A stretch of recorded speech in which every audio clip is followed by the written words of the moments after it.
The Lucy Show, starring Lucille Ball.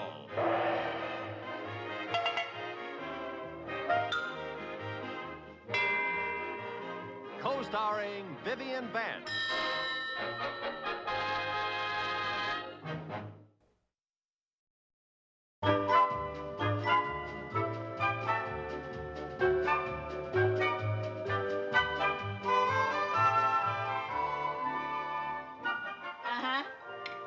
You did? Oh. Oh, wait a minute, Eddie. I'll ask her. Lucy, how'd you like to have a blind date Saturday night? No, thanks. I'm busy. Oh. I guess not, Eddie. She has other plans. 7:30? I'll be ready. Huh? Oh, Eddie. Huh?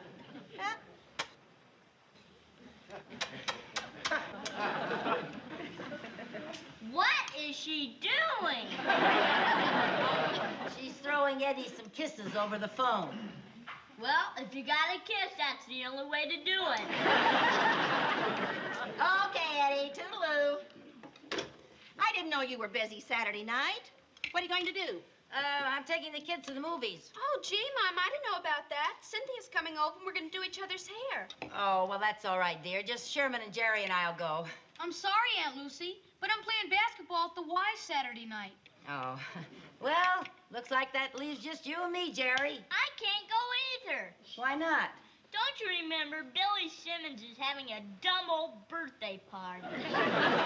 Oh, that's right. What's so dumb about a birthday party? He invited girls. Well, now, what's the matter with that? Yeah, girls are neat. When you get older, Jerry, you'll like girls. I should live so long. Come on, Jerry, let's go do our homework. Okay. Yeah, I've got a lot of homework to do, too. I better get started. Excuse me. They're going to do their homework? Uh-huh. Are they sick or something? No, the TV set is broken. Wait a minute. What? Lucy, you weren't really busy when I asked you to go out Saturday night, were you? No. But after that dud you and Eddie fixed me up with last Saturday night, I've sworn off blind dates forever. Oh, this one's different. Oh, sure. He is. He's a client of Eddie's. I met him, and we're both crazy about him.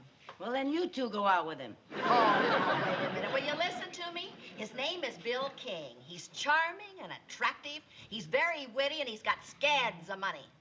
Well, how come this combination Cary Grant, Bob Hope, and J. Paul Getty can't get his own date for Saturday night? Because he's fussy. Well, I'm fussy, too. Boy, are you. Whoosh. Oh, come now. I'm not that fussy. Yes, you are. Every new man you meet has to suit you perfectly. Oh. You'll find something wrong with every single one of them. That one's a bore. This one's a tightwad. That one doesn't like children. This one can't carry a tune. He wears wax on his mustache. He wears alligator shoes. He is All right, Viv, you made your point. I'm just trying to make you see how picky you are. Lucy, you've got to learn to play along. Make a man's interest your interest. If he likes fishing, you tell him that you like fishing. If he likes baseball, you say you like baseball. You've got to learn to adjust. But that's dishonest. Supposing you start off that way and end up marrying the man. Oh, after that, it's up to him to adjust. Well, I guess you're right. Maybe I am too persnickety. Then you'll go Saturday night, huh? Well, now, maybe I will. Tell me some more about him. You mean more than he's handsome, he's clever, and he's loaded? Well, I have to learn to unpersnick gradually. Oh, I'm going to call Eddie and tell him you'll go. And if I know Bill King, we'll probably go to 21 for dinner, and then we'll take in a Broadway show, and then we'll go supper dancing at the Waldorf. Well, if I tried, I guess I could learn to adjust to that. Hurry up, Lucy. Bill and Eddie will be here any minute. I'm ready. But my heart isn't in it. Now, Lucy, I thought we agreed that from now on you're going to think positive. Look, when they ask us where we want to go to dinner, now what do we say? The Four Seasons? The Colony? Where would you like to go? Back upstairs. Lucy. All right. That's my last negative thought. I am going to have a good time. I am going to adjust like mad. And who knows? He may be the man of my dreams. Good girl. And even if he isn't the man of your dreams, at least it'll get you out of the house for a change. Yeah. You know, it isn't very often that we get to get ourselves all gussied up and go in for a big night on the town. Yeah, that's true. Here they are. Hi, Tootsie. Hi, Eddie. Hi. You remember Bill King? Hello, Bill. Good to see you again, Vivian. Oh, it's good to see you again. Hi, Lucy. Bill, I want you to meet my friend Lucy Carmichael, Bill King. How do you do, Lucy? Hello. Didn't I tell you she was gorgeous? Oh, Eddie. Gorgeous. She's a knockout. Oh, my goodness. Easy, fellas. You're embarrassing her. Vivian, I'll let you know when I'm embarrassed. Well, shall we go? Tootsie, on our way over here, Bill had a great idea about where to eat dinner. Yeah, I got to figuring that you're probably just as bored as I am with 21 in the Stork Club. Oh, yes. Bored to tears. No, so I thought we'd eat someplace different for a change. Well, she hasn't been at the colony for, maybe 2 or 3 weeks. Oh, he didn't mean the colony. We thought for a change we'd have a home-cooked meal. And just where were you planning to cook this home-cooked meal? We thought we'd eat here. Here? You mean this here? Well, I figured anyone as gorgeous and popular as you doesn't get many chances to eat at home. Oh, no. Well, that's right. I barely know where the kitchen is. Well, Tootsie, how does it sound? Well, anything you fellas want to do is all right with us. Isn't it, Lucy? Oh, sure. Oh, darn it, I just remembered there isn't a thing in the house to eat. Yes, that's right. So, looks like another boring evening at 21. Oh, we took care of that. On our way, we stopped and bought 4 of the most beautiful steaks you ever saw. Yeah, I got them out in the car. I'll go get them. I'll start the charcoal on the barbecue.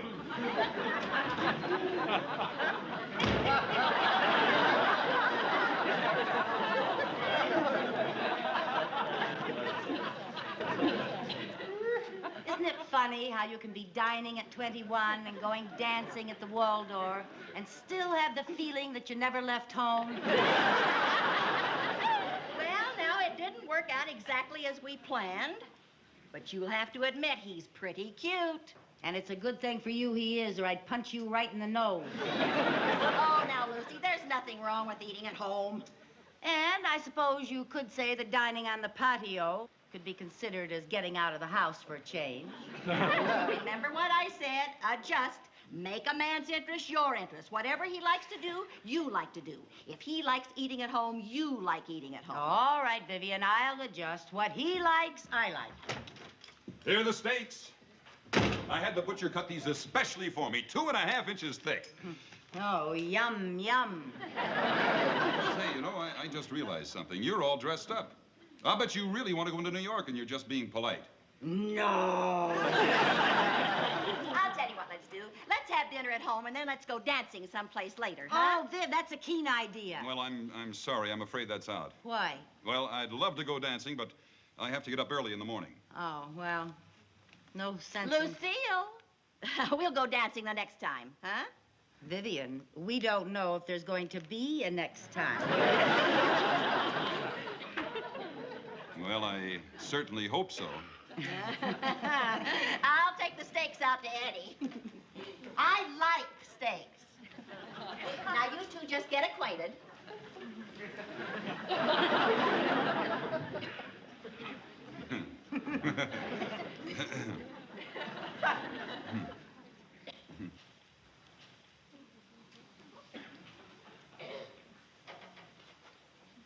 Oh.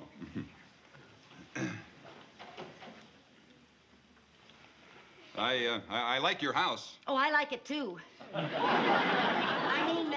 mean, it's fine if you like living in the country. Oh, I love the country. I love the country, too. I like to hike in the woods. Oh, I like to hike in the woods, too. But for really all-around exercise, I like swimming. I like swimming, too. You know what I really like? That's what I really like. I mean, what do you really like? Hunting. Oh, me too. What kind of hunting do you like best? What kind do you like best? I like duck hunting. Me too. I like duck hunting. No kidding. Yeah, no kidding. Say, I'm going duck hunting tomorrow. Why don't you go along? Why not? We'll go to my duck club. We'll go to your duck club. I'll bring the gun. Yeah, you bring the guns. Yeah. I'll pick you up at 4 You a.m. pick me up at 4 a.m. What? 4 a.m. 4 a.m.? Are you sure the ducks will be up? Well, I mean, do you think it's sporting to shoot them before they've had their coffee? The charcoal's almost ready. Oh, I'm Vivian. going to make a salad. Vivian, I owe you and Eddie a vote of thanks. You have found me the perfect woman. She likes to eat at home, and she loves duck hunting. Yes, she likes to eat at home and she loves duck hunting. Yeah, Viv, we're going duck hunting tomorrow. Bill's picking me up at 4 a.m. in the morning. Isn't it amazing? Lucy likes everything I like. Good. I'll go make the salad. Oh, this is great. Oh, I like to eat at home. I hate to eat in restaurants. Yeah, I like hating to eat in restaurants, too.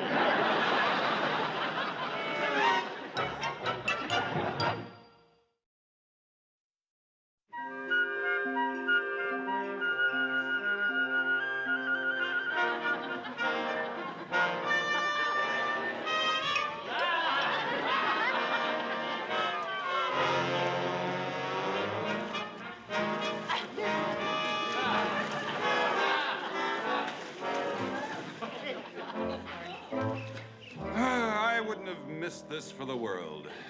Neither would I. You know, there's nothing like getting up early in the morning. The crisp air, the beautiful sunrise, the birds singing. You know, most people miss all this by staying in bed. Yeah, the poor wretches.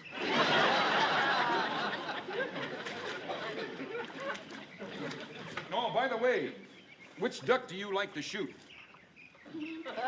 Which duck do you like to shoot? Well, I'm a mallard man myself. I'm a mallard man, too. Although for good sport, I rather like the hooded mergansers. Yeah, well, I must admit that the hooded mergansers are good sports. Well, it won't be long now. We'd better get ready. Yeah. Oh, what kind of gun do you prefer? Well, why don't you just pick one out for me? Well, you know better than I what shape your shoulder's in.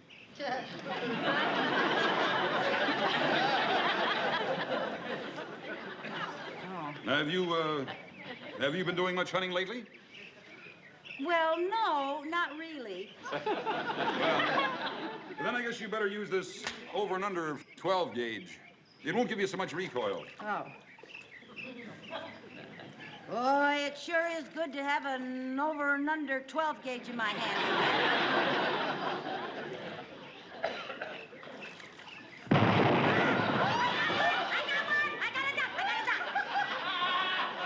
Lucy, that is a decoy.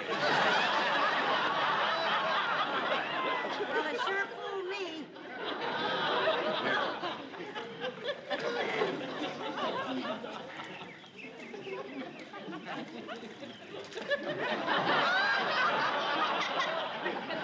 You shot my decoy. I carved it myself. Well, you sure did a good job to fool an old hunter like me.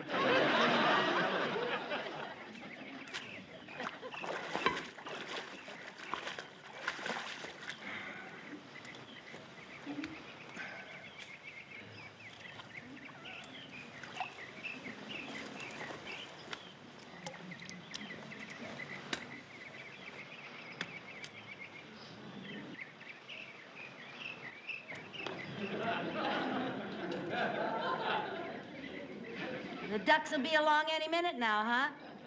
What? Oh. What's that? Well, that's Van Tassel. This is going to be my first Van Tassel of the season. Lucy, no! That's Charlie Van Tassel.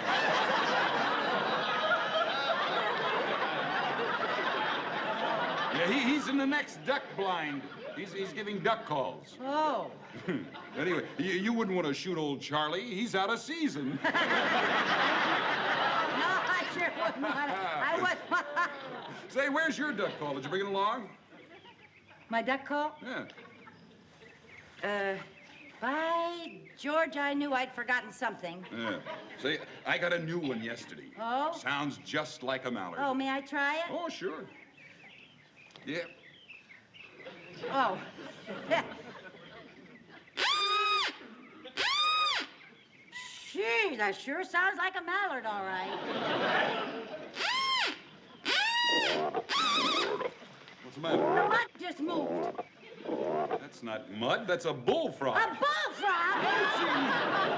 My duck call. Oh, I'm sorry. I'll get it. I'll get it. Are they large bullfrogs? No, but you watch your step. Okay. They're right over in here, didn't it? I don't know.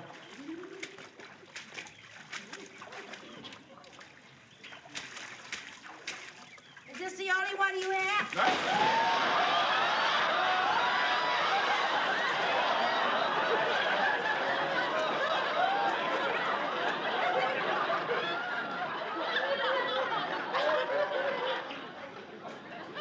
Did you find it? No, I didn't find it. Would you help me out of here, please? Certainly.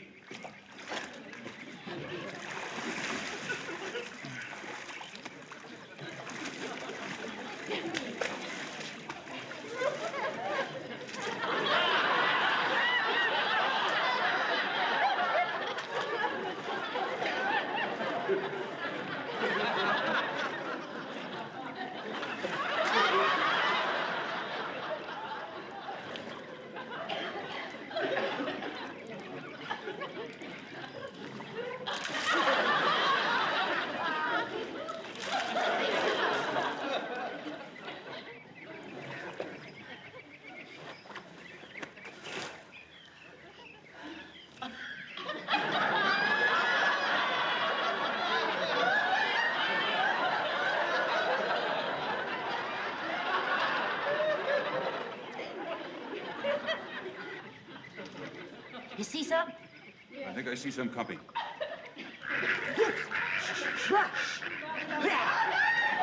Listen. Oh, I'm sorry. I'm sorry, but when I fell in that water, I think something must have... Lucy, be quiet. Shh. Oh. Here they come. We're coming in.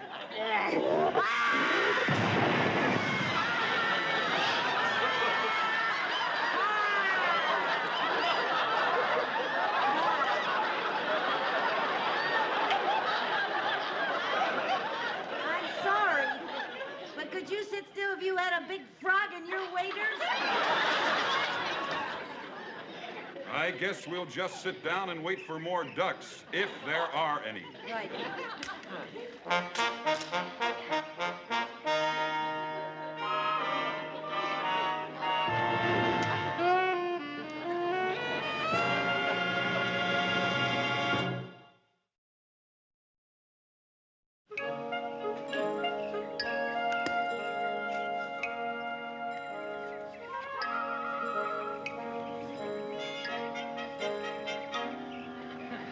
Bill, I have something to tell you. What? Well, you may not believe this, but this is the first time I've ever been duck hunting. No kidding. See something? No. Gee, it's awful I made you lose your duck call. Well, it's gone. There's nothing we can do about it now. Hey, maybe I could imitate a duck call. Oh, sure. Well, I could try. Look, please, if you want to do something for me, would you go wait in the car? Hey, there comes some. No, they're too far away. They'll never come near us. Quack, quack, quack, quack, quack, quack, quack, quack, quack, quack, quack, quack, Lucy, for heaven's sakes, that won't do any good. You just... Why, they're coming closer. Well, don't just sit there. Start quacking.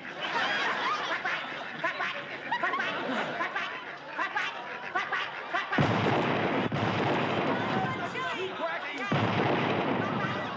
Okay, Lucy. quack. Stop now. Quack, quack. Yeah, that's Quack, my quack. limit on Quack, Mallard, quack. Lucy. Quack, quack. Stop. You know, once you get started, it's hard to turn your quacker off. Lucy, that's wonderful. Well, that's a very rare talent. Where did you ever learn that imitation? I don't know. I never had any lessons or anything. You know, some people can sing, some people can dance. I guess I was just born to quack, quack. Well, that's wonderful. Here, I better go pick up my ducks. Oh, hiya, Bill. Hi, Charlie. Say, Bill, I've spent a fortune on duck calls, but I've never heard anything like yours. Where did you get it?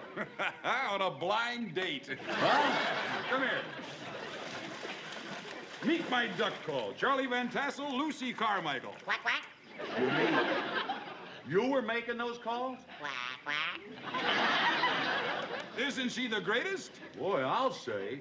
Hey, I wonder if I can borrow her. Oh, sure. Hey, you don't mind, do you, Lucy? Oh, not at all. If you can't quack, quack for a friend, who can you quack, quack for? Oh, boy, thanks, Bill. Anytime, Charlie. Good luck. Shall I go ahead? Go ahead. Quack, quack. Quack, quack. Quack, quack. Quack, quack. Quack, quack. Quack, quack. Louder. Quack, quack. Quack, quack. Quack, quack. Quack, quack. Quack, quack. Quack, quack. Quack, quack. Thanks very Quack, much. quack. Oh, not at all.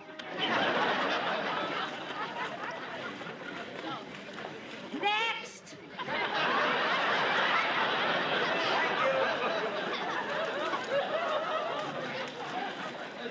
What kind of duck call would you like? Mallard, hooded, merganser, or scalp?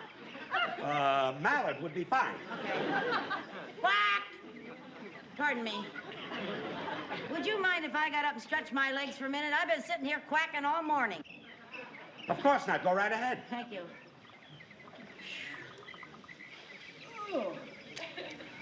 Quack, quack.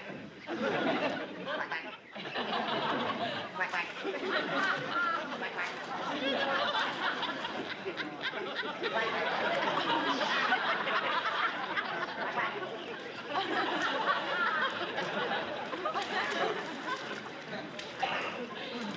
I'll be with you fellas in a minute. Quack, quack. Quack, quack. Quack, quack.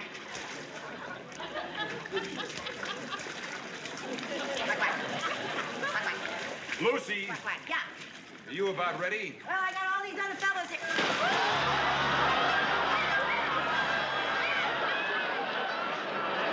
Go ahead. Quack, quack. Quack, quack. Quack, quack. Quack, quack. Quack, quack. Quack, quack. Quack, quack. Quack, quack. Oh, you look darling. Isn't that a new dress? Uh-huh. Bill and I are going out.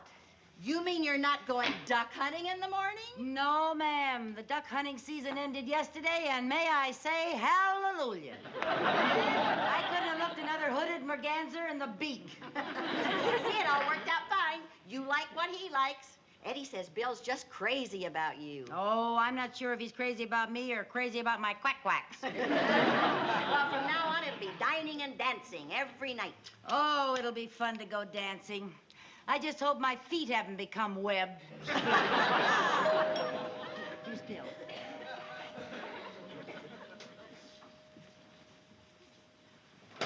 Hi, Bill. Good evening, Lucy. Hi, Bill. Hi, Vivian. Oh, Lucy, you look lovely. Thank you. I'm surprised you recognized me without my waders. Well, we're really going to celebrate tonight. The sky is the limit. Where would you like to go? Well, I'd like to drive into New York. I thought maybe we could have dinner at that well, new the restaurant. only thing is, I'd like to get home early. I have to fly to Canada in the morning. Oh, business trip? No. No, it's the opening of moose season.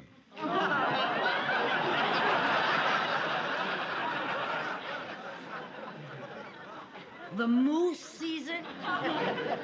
Say, Lucy, would you like to join me? How are you on moose calls?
The Lucy Show. Starring Lucille Ball.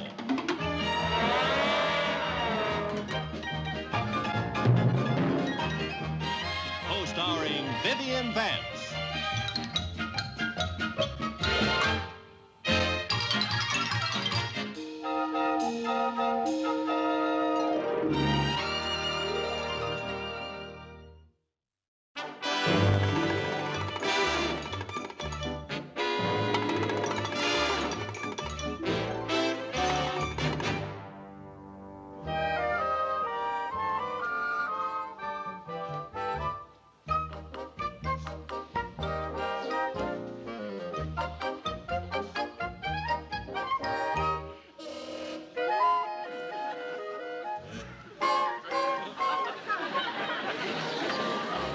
Viv, you know I've always wanted a fur coat, and I can't let a bargain like this go by.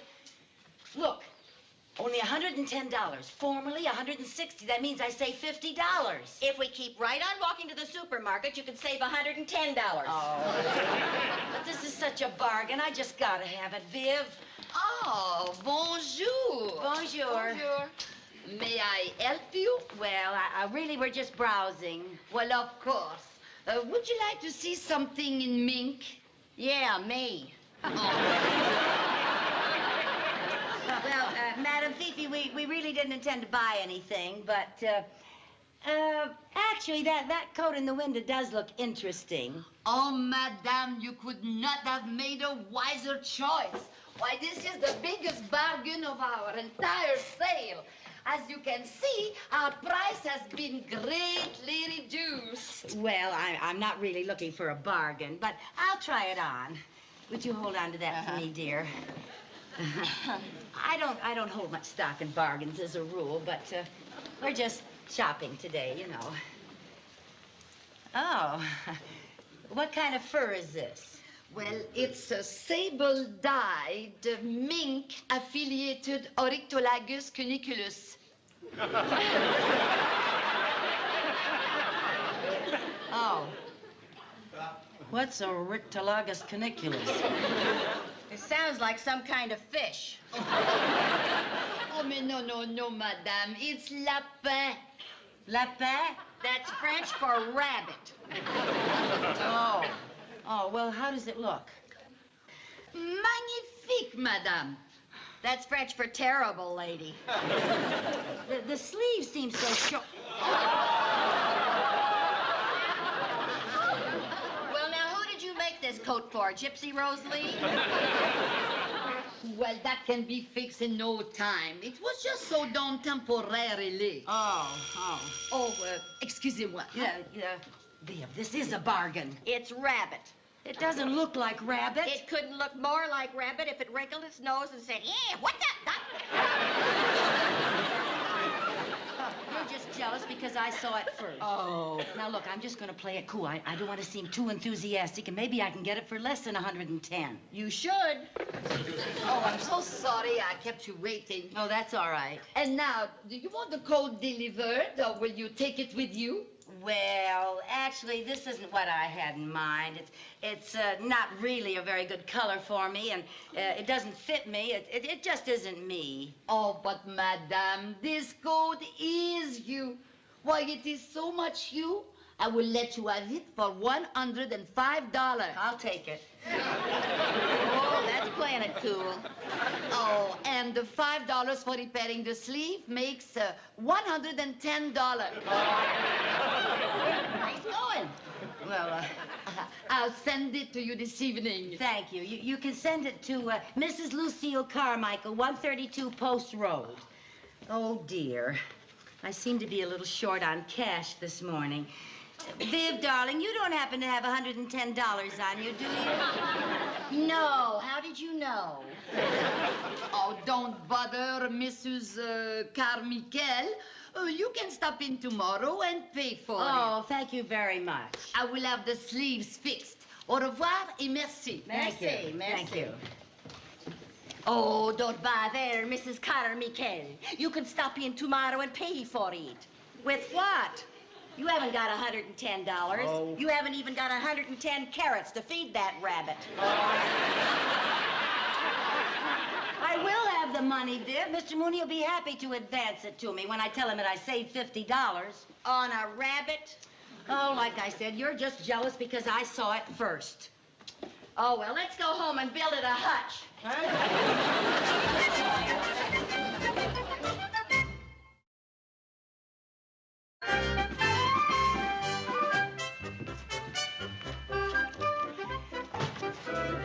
Good morning, Mr. Mooney. Oh, come on now, open your eyes. I'm not going to bother you today. In fact, I have done something that should make you very happy. You have done something to make me happy? Yeah. You know what I've done? You've taken a 99-year lease on a house in Cairo. No. That would have made me happy. Oh, now I have just made $50. You have made $50? Yeah, didn't I, Viv? Well, let's say you saved $50. Well, a dollar earned is a dollar saved. I just saved $50, so that means I earned $50. Now, aren't you pleased with me, Mr. Mooney? Pleased? I'm flabbergasted. I knew you would be. Now, Mr. Mooney, as a banker, you certainly know that you have to spend money to make money, don't you? Not necessarily. Well, sometimes you do. Sometimes you don't. Well, I do. No, you don't. Now, please, Mr. Mooney, I need an advance of $110. What for? Oh, I was afraid he'd ask that. I need $110 to make the 50. I'd give you the $110 if you'd move to Cairo. Oh, please be reasonable. Now, I have to have the money. They're fixing it and everything. They're fixing what? The lapin. That's French for rabbit. Mrs. Carmichael, you spent $110 for a rabbit? Why don't you eat steak like everybody else? Oh, it isn't to eat, it's to wear. Now, please approve the advance for me. I'm afraid I can't. Well, you know, I could take my business to another bank. Promises, promises. I'm afraid I have to leave. I'll be gone for a week at a bankers' convention in Bridgeport. Oh, but you can't do that. You can't go away and leave me unlooked after. I wouldn't dream of leaving you unlooked after. The bank has already arranged for someone to take my place while I'm gone. He is Mr. Myers of our Jamestown branch, and he is sitting right in that office. So you go on in there and tell your sad story to him. Oh, I think it only fair to warn you, however, that if you can get the time of day from Mr. Myers, then you can get blood from a stone. Well, ta-ta, and lots of luck. Oh, Mr. Mooney. Oh. Well, what do we do now? We tackle Mr. Myers. Now, you heard what Mr. Mooney said about him. Well, I've got to try. What have I got to lose? A French rabbit. Oh, come on. You just go back there and foreclose that mortgage and tell them they won't get one more penny out of this bank. Whew, that guy's colder than a cucumber. Well, shall we go back to Madame Fifi's and cancel the rabbit? No, I don't want to. And stop calling it a rabbit. I just gotta make him give me that money. Now, Lucy. Well, it's my money, isn't it? Well, not exactly. You've already spent your money. Oh, that's beside the point. Banks are in the money business, and I keep my money here, and they lend my money to strangers, so they can just advance me some of my own money, even though I am overdrawn. Now, come on. Now, see here, Mr. Myers, it just so happens that it is my money, and it is my business what I do with my money, so you can just pick up your pen and authorize an advance for me of $110.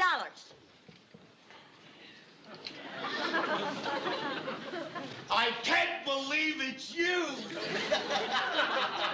Mr. Mooney told me to watch out for a Lucille Carmichael, but I had no idea it was you. You didn't? Well, your name wasn't Carmichael when I knew you.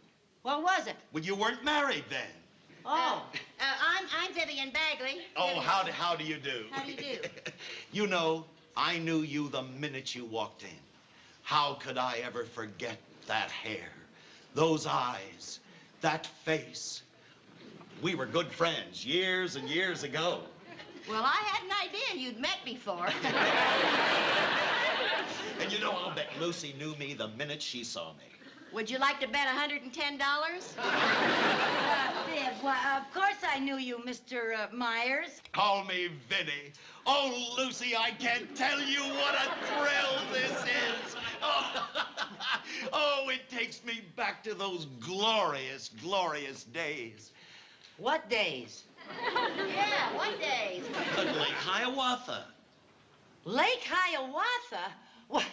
I haven't been there since I was 14 years old. That's right. You were 14, and I was 17. And Mrs. Bagley, we were in love. Of course, it was just puppy love. But you know something?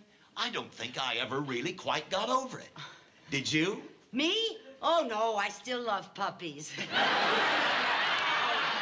know what I mean. You know, we used to walk around the lake holding hands. Yeah. There was a lake there. And we sat under a sycamore tree. Yeah, there were a lot of trees, yeah. And we carved our initials on the tree. Oh? Do you remember the day we found the little rabbit? There's an opening if I ever heard it. Mr. Myers, I mean, Vinny, I'd like to talk to you. Oh, Lucy, there's nothing I'd rather do than sit and reminisce with you. How about tonight? Oh, well, all right. How would you like to drop by about 8 o'clock? I'll be there. Oh, fine. Vinny. Yes? I need a teensy-weensy little advance on my allowance. $110. $110? Yes. Well, shall we discuss that tonight while we're reminiscing? Oh, all right. I'll see you later. Oh, Lucy. Yes? Do you remember the name you used to call me, Lovebug? Lovebug? No, that's what I called you. Oh. Don't you remember the pet name you called me? She'd better. Why, of course I remember. What was it? Oh, but, the pet name I used to call you, yeah. Don't you worry now, I remember it. Well, say it. Well, I don't want to say it in front of strangers. Besides, if I tell you now, maybe you won't come by tonight. I'll tell you later. I'll see you at 8. So long. Bye. Goodbye, Lovebug. Goodbye. I'll see you at 8. Lucy, Yeah? are you still down in the basement? It's almost 8 o'clock. I'm coming. Did you find any old diaries or any pictures or anything that'd give you a clue to his nickname? No, all I found was that green umbrella that I accused Audrey Simmons of keeping last year, and the yellow one I made her give me in return. Oh, Lucy, this is terrible. I have a feeling if you don't remember his pet name, you're going to have a rough time getting that $110 out of him. That's right. You know, I usually have a wonderful memory. I remember Lake Hiawatha. I remember the hotel. I remember big sycamore trees. I just can't remember him. Hey, I got an idea. What? I'll throw some nicknames at you. You see if any one of them rings the bell. Okay. How about that? Hurry up, though, because he's going to be here any minute. Cutie. No. Cuddles. No. Lollipop. No. Skinny. No. Tarzan. Tarzan. Now, really, Viv, does he look like a Tarzan to you? Well, not to me, but to an ape he might. This isn't going to work. We're No, going to have it to isn't. think of something else. What we need is a plan. And we need it fast. Hey! What? Listen. Yeah? A few minutes before 9, I will go upstairs. Yeah. And you get Vinny into the kitchen. Yes? And then when the clock strikes 9, you look startled and say, "What was that?" What was that? That's right.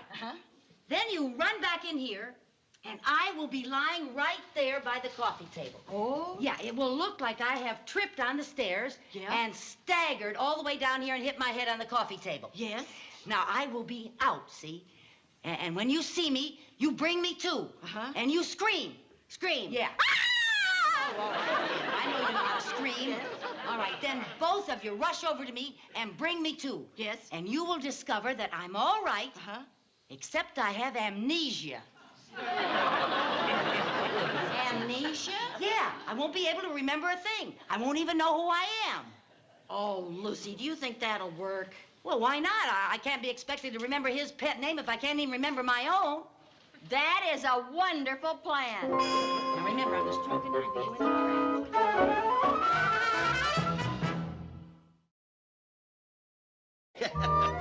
Oh, remember the night they had the dance at the hotel? Yes. You wore a bright blue dress. Oh, yes, with green lace sleeves. And yellow buttons. And red bows. And it had fur on the bottom. All on one dress? Oh, Viv, you didn't see all that because I wore a pink polka dot cape over it. You know, that was the first time you called me by my pet name. Oh, come on, Lucy, say that name again. Lucy, it's almost 9 o'clock. Oh, will you excuse me, Vinny? I have to go up and check the children. Oh, well, don't be long, love bug. Okay.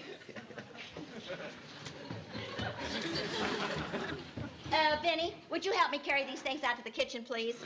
Oh, of course, be glad to. I just can't wait to hear her say your pet name. Oh, neither can I. Tell me what it is. Oh, I'd rather not. Oh, come on now. We're alone. I won't tell a soul. No, I want Lucy to have the pleasure. All right. I'll bet a nickel it was Dimples. You owe me a nickel. If you really want to bet, why don't you try Poopsie? Your pet name was Poopsie. No, you owe me a dime.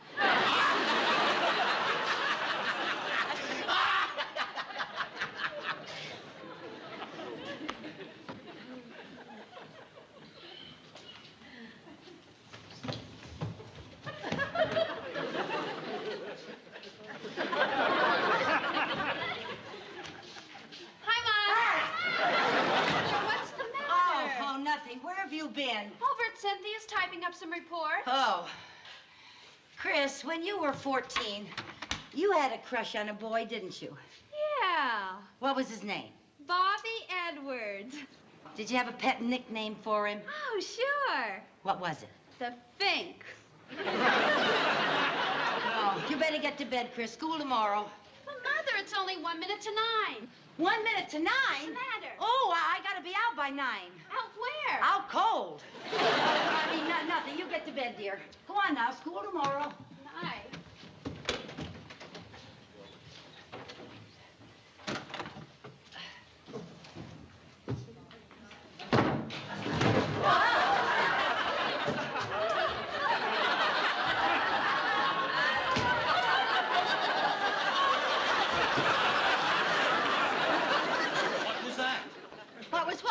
Well, it sounded like somebody falling. Did the clock strike 9? No. Well, then you didn't hear anybody falling. But I could have sworn that...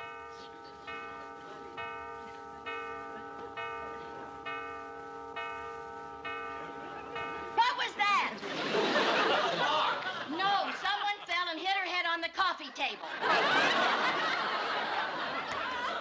Oh, Lucy, you poor little... Where is she? Well, there she is. What's she doing over there? She's supposed to be over here. Oh, honey. Oh, she's unconscious. Oh, no. She's just lost her memory, that's all. Oh, how do you know? Oh, well, look at her. I know amnesia when I see it. Oh, I think we'd better get a doctor. Oh, no. She'll be all right in a few minutes. You just go out there in the kitchen and get me some smelling salts. They're in a little blue box over the sink. Yes. What are you doing over here? You're supposed to be over there. Here we are. Yes, that'll do it. Come on now, honey. Oh, I'll bet she can't remember a thing. Oh, not a thing when she comes to... Come on, dear. Come on. Here, let's get her over on the couch. Let me get her Come over on, here. honey. We'll sit you over on the couch. Come on, honey. Oh, up you go. Up there the she daisy. There you go, honey. Now, come on.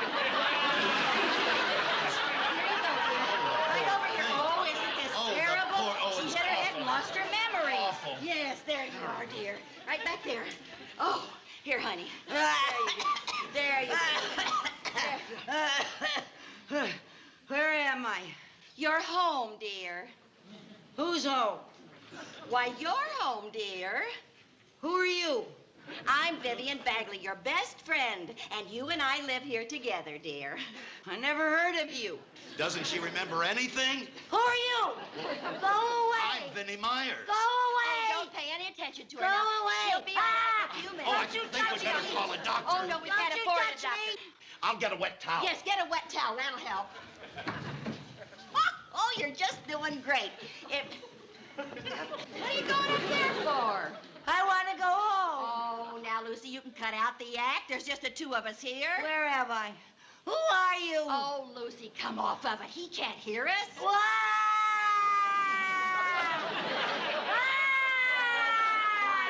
Shh. You'll wake up the children. Children? What children? Our children. You mean you and I are married? You are a big head. How is she? Oh, she's worse than ever. Get that thing away from me. It's dripping all over. Oh. I'll get it. Now, wait a minute. Get that away from me. No, because you've What are you trying to do, drown me? Delivery for Mrs. Carmichael, for Madame Pitti. Get Thank away you from so me. much. I want to call the police. Lucy. I want to call the police. Lucy, here. Ah! What's that mangy-looking thing? Why, that's your Oroctolagus canuculus. Lady, I'd like to know who you are, what you're talking about. Will you cut that out? I'm getting soaked to the skin. What are you trying to do, drown me? Lucy, fun is fun, but I can play this game too, you know. Sir, if this woman is your wife, you have terrible taste. Does it? I'm going to tell him everything. This is all just an act. She hasn't lost her memory. Watch, I'll show you. Lucy, don't you remember buying this morning? I don't know what you're talking about. You don't know what I'm talking about. Oh, Viv, honestly. be nice to her. She's got amnesia. Oh, she hasn't got any more amnesia than you have or I have. I'll show you. Lucy, I'm going to take this back and you'll never see it again. Fine, take it back to the zoo. Do you mean to say that you don't care if I take this back? No! Call a doctor. What happened? She really has amnesia. Lucy, in her right mind, would never let me take that back to the store. Don't just stand there. Go do something. I'll go get Yes, another wet get towel. another wet towel. Lucy, don't you remember me? No. Well, don't you remember anything? No. Don't you remember your children? Mr. Mooney? I have a child named Mr. Mooney. Oh, Lucy.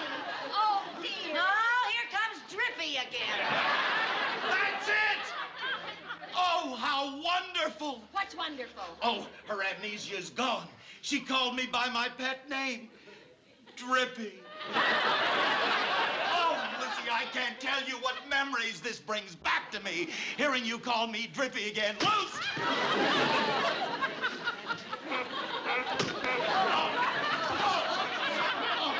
Let's get her. Here, let's get her.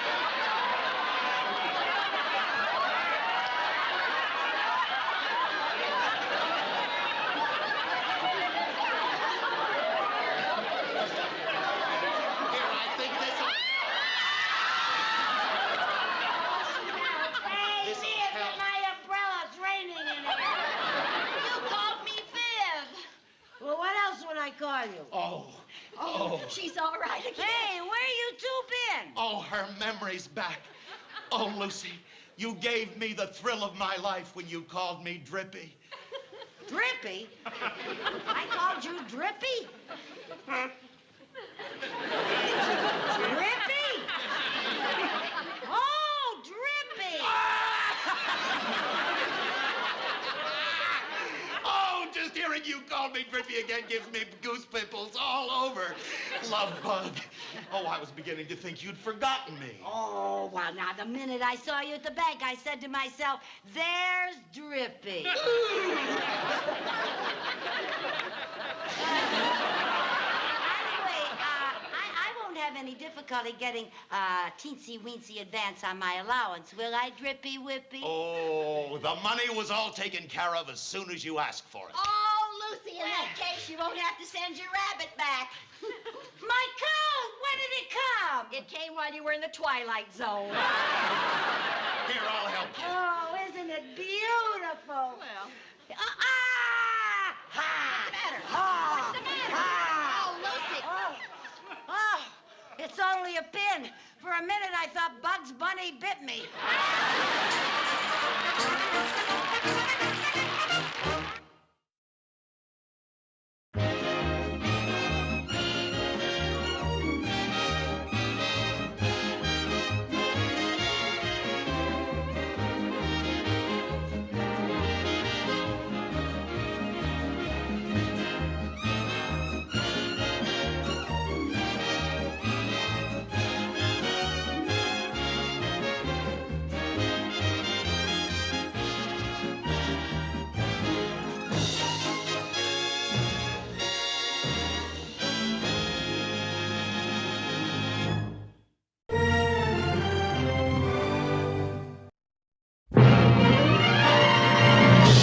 Lucy Show. Starring Lucille Ball.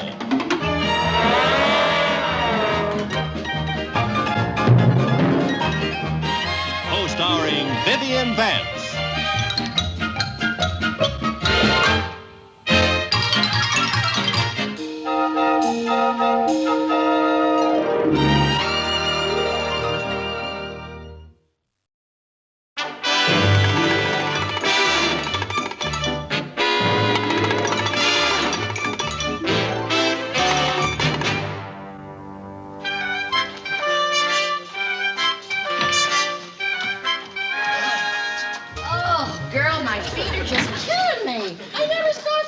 At a bargain sale. Yeah, but it was worth it. We got some great bargains. Yes, we did. Table for two, please. Just be a moment. You can stand over there. Okay. Oh, thank you. Thank you. You know, we make a great team at a bargain sale.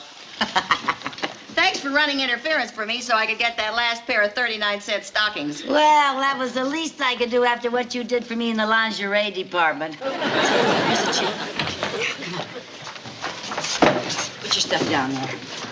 Oh, Viv, look, there's a big sale at Bigelow's. How'd we happen to miss that? Look at that, dentures, $4.98. Dentures, $4.98? Yeah, they're made in Japan. Gee, it's too bad we don't need some. Why don't you buy them for your old age? Oh, Mr. Mooney. Do you mind if we join you? Yes. Thank you. Now, Mrs. Carmichael, please. Oh, I'm so sorry. Gee, that's a pretty gift. Is it for someone? Well, yes, but it isn't a gift. It's a Bowser bag. Yes, I'm having some bones, gift wrapped for my dog. Oh, Mr. Mooney. Oh, dear. Yes, ladies? Oh, just 2 cups of tea, please. Yes, ma'am. There you are. There we are. Oh. Well, are we all settled? Yes, I think so. Oh, nice, nice. Do you mind if I go back to my lunch? No, please do. Go right ahead. Yeah. We're just going to have some tea and then get right back to the bargain counters. What is in this package? Oh, those are my fancy garters.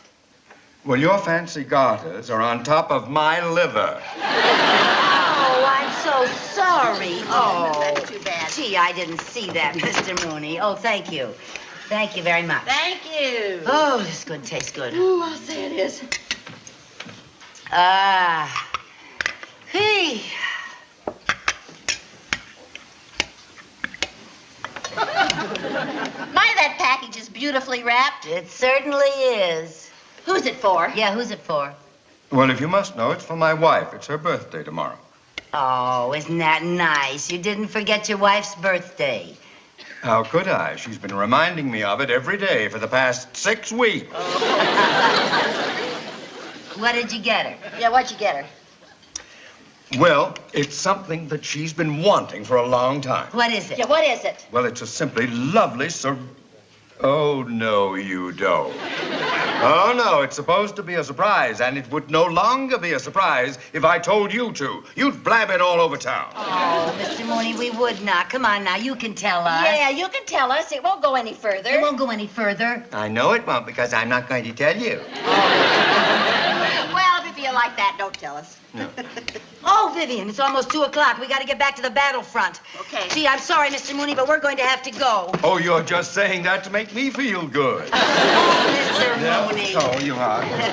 Now, me. Oh, thank you. You're all Funny set. boy. I got it. Oh, my goodness. What's the matter? Mrs. Mooney just drove up. She mustn't see this. It's a surprise. She can't see it until tomorrow morning. Oh, give it to me. What? Give it to you? me. Yeah, I'll pretend it's mine. Oh, all right. All right. Now, I'll pick it up later. Okay. And I'll take care of your check. Okay, thank you, Mr. Mooney. Bye-bye. Oh, Mr. Carmichael. What? I know how nosy you are. So promise me you will not open that package.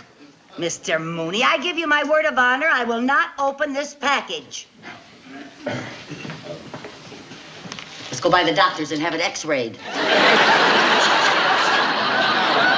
No. All right, come on.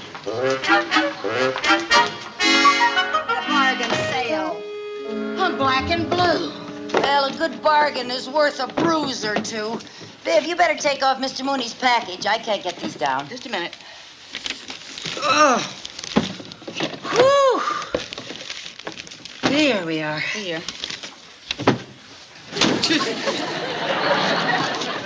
I'd sure like to know what's in here. I'd give anything to know what he bought her. I think I'll open it. Now, Lucy, you promised not to open that. Well, you didn't promise. You open it. No. Aren't you curious? It really doesn't make any difference to me one way or the other. It's kind of heavy. Viv, it's ticking. Mr. Mooney bought his wife a time bomb. That's your wristwatch you hear. Oh. Well, the way he talks about her, you never know. Now, you put that down and just forget it. That is none of your business. I guess you're right. None of my business. Mr. Mooney wants to buy his wife a present. I guess that's just strictly between the two of them. Nobody else really has any right to know what's in it. Except me! I just gotta open it, Vivian. If you do, you'll hate yourself in the morning. If I don't, I'll hate myself all night because I won't sleep a wink. Now, control yourself. I can't, Viv. I can't. Oh, honestly, you ought to join Package Openers Anonymous. Please, Viv, please. No, please, just no, let me have a little I am not going to let you open that. Please. You promised that you Please, wouldn't.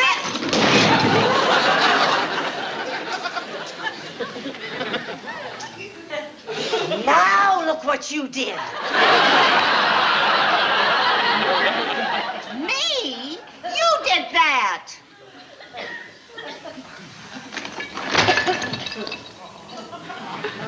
Sounds like it's broken. Well, now you're going to have to open it because we're going to have to see what it is because we're going to have to get another one like it. Well, good. I at least get to see what it is. Oh, honest to goodness, Lucille. You are the limit. What's the matter?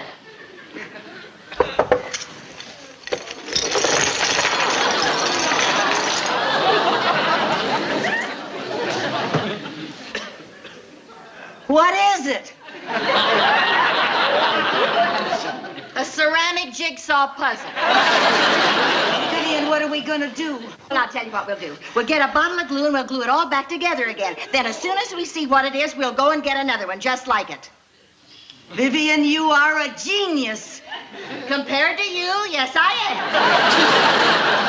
Go get a bottle of glue and I'll start sorting out all these pieces. You're gonna sort them out and then you're gonna put them all together.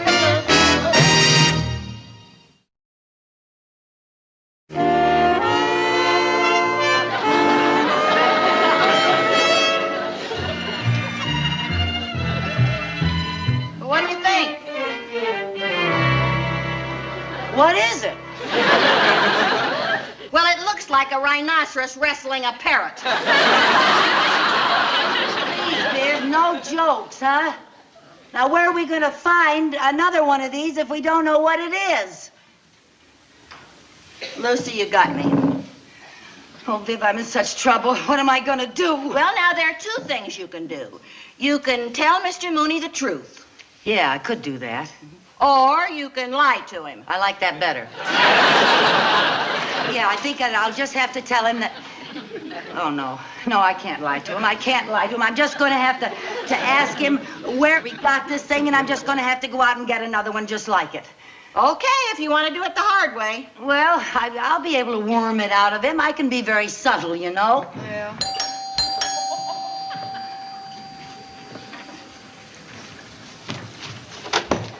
Hello, Mrs. Carmichael. Get that thing out of here. Yeah, hurry up. Oh, boy. Hurry up. Oh, wait till I get all the pieces. Oh, the box. Just a minute. Just a minute.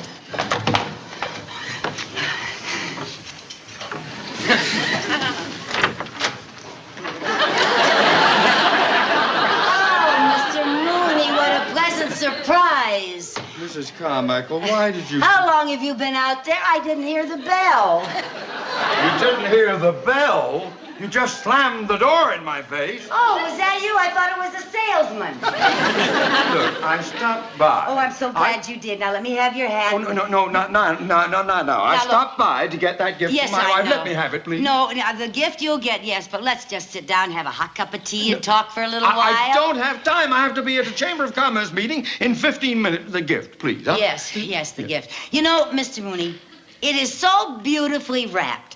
I'll bet that it is a very expensive, Yes, it is. I'll bet your wife will love it. Any woman would love to have one of those. Yes, and it happens to be the prettiest one of those that I could find. Well, where did you find it? Lucy, Yes? can I see you for just a minute? Yes, now you sit down, Mr. Mooney. Mrs. Carmichael, the gift, please. Yes, we'll bring it hurry. Yes, we'll bring it right out. Did you find out what it is? No. Well, did you find out where he got it? No. He just said he wants it, and he wants it right now. Okay, then give it to him. I rewrapped it. It looks just as good as new. Looks as good as new on the outside, but not on the inside. We can't give him this broken mess. Oh, yes, we can. Is it our fault if he was clumsy and dropped it? He didn't drop it. We did. Well, he could drop it with just a little help. Oh, yeah. And we're just the kids that can help him. I thought you'd never catch on. Come on. Here's your gift, Mr. Mooney. Oh, thank you. Let me have it, please. Sure.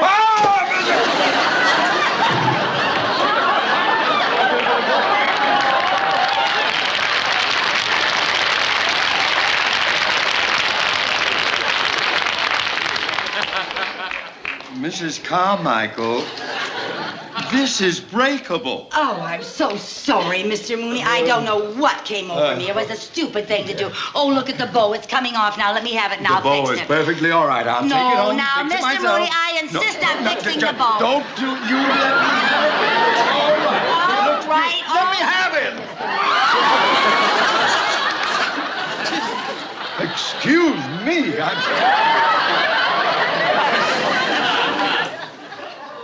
What are you doing down there? Yes, Viv, what are you doing down there? For heaven's sake, get up. Well, Get up.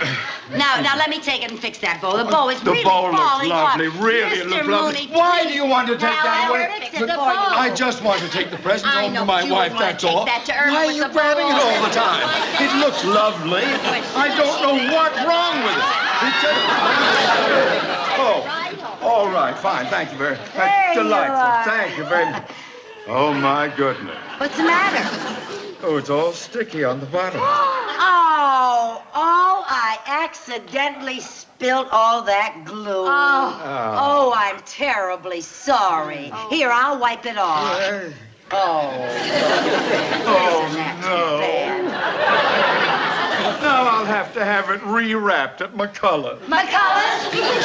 We're going to McCullough's. We're going to do some shopping there. We'll have it rewrapped for you. Don't you worry about now it. you go right along and do what you have to do, Yes. and you come back later and we'll have that Yes. all rewrapped. Come back Don't you later? worry. Yes, don't you worry now. Goodbye.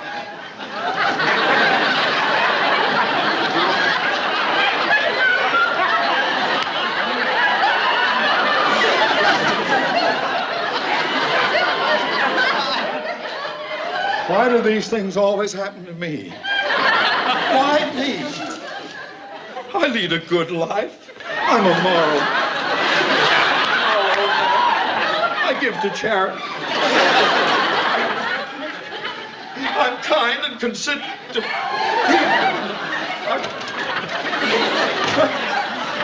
I'm kind to dumb animals.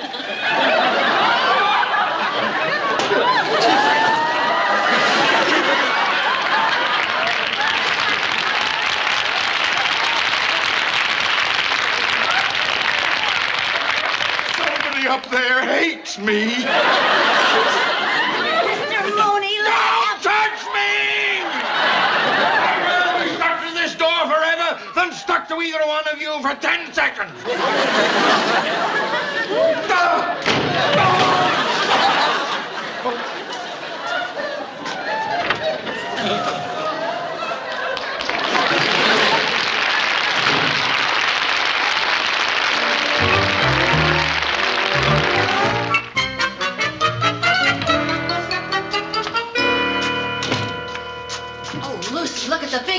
we start? I don't know. It could be any one of these things. Lucy, you think this could be it? Or it could be it's the same color. Uh-huh. But ours doesn't have a dimple. Maybe it's one of those pieces left over. Good afternoon, ladies. May I help you? Yes, I'd like to ask you something. If you broke that and glued it back together again, would it look anything like this? What is that? That's what we're trying to find out. Yeah, do you know Mr. Mooney, the bank president? Mr. Mooney? Oh, yes, a very good customer. Well, he was in here this morning and he bought something for his wife, and we've got to get another one just like it. Let me see now. Oh, I remember. Good. A ceramic cat. Mr. Gould. Yes. Oh, pardon me. This lady just bought that. He bought this for his wife? Boy, he must really hate her. Oh, boy. We'd like to buy that, please. Oh, I'm sorry. I just sold it to that lady. Oh. Oh, well, then we'd like to have one just like it. Yes. I'm sorry. We're all out. Well, do you know where I might find one? Has anybody else got them? Oh, Bigelow's had one in their window. Bigelow's had them? Oh, It may thanks a still lot. be there. Yeah, well,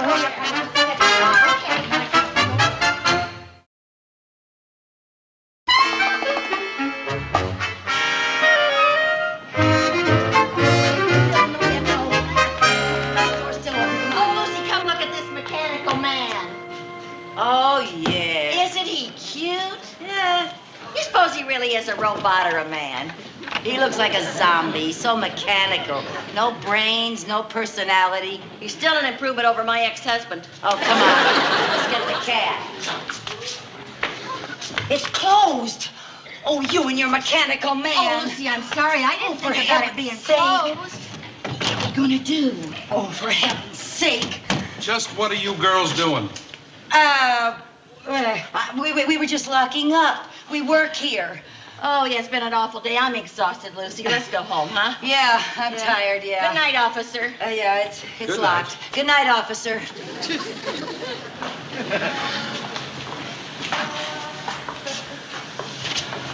Now, what are you coming back for? You can't get in tonight. We'll have to wait till tomorrow. Oh, I can't wait till tomorrow. Mr. Mooney's picking it up tonight. Maybe there's somebody still in there. Open up. Please open up. Oh, dear. Hey, Viv, you see what I see? What do you see? An open transom. Now, Lucille, you can't go in there and steal that cat. I'm not going in there and steal anything. If I can get that cat out of that window, I'll leave a note and I'll leave the money. But we might get caught in there. What would happen if somebody came and caught us? Stop talking and give me a boost. Oh, Lucy, I think... Give me a boost. There, now. Wait till I get this foot here, and then you give me a boost. Where do you want me to... Right there.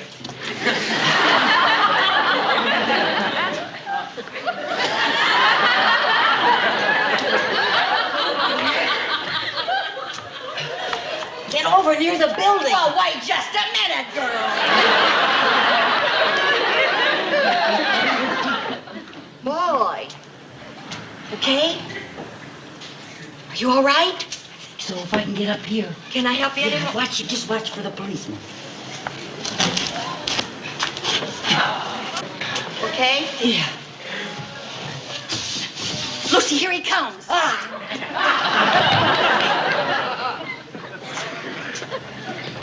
Hello there, officer. You still here? Yeah, I'm just waiting for my lift. Oh, where's your friend? She already got her lift. Well, I hope you'll Good night, officer. Good night.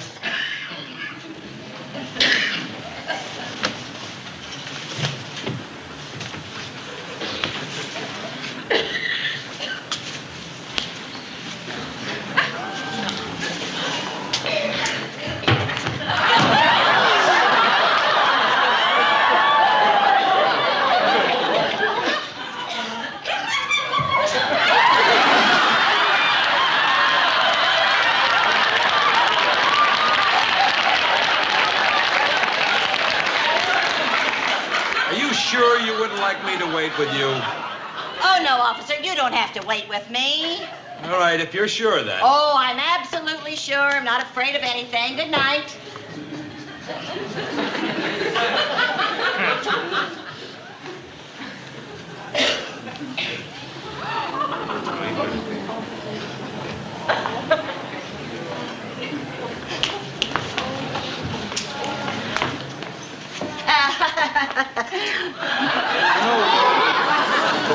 maybe I should call you a taxi. Oh, no, don't bother to call me a taxi. I'm perfectly all right. Well, I better stick around here. You know, you never can tell in this neighborhood. You gonna stick around? Well.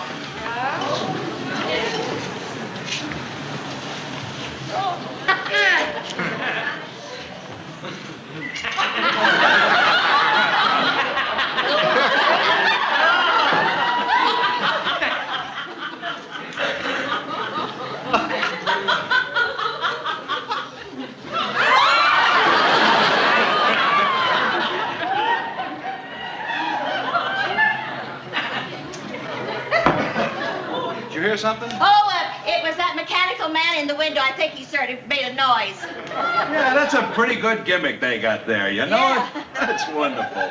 They sure do look real, don't they? Yeah, I guess they do. I never could tell the difference, you know.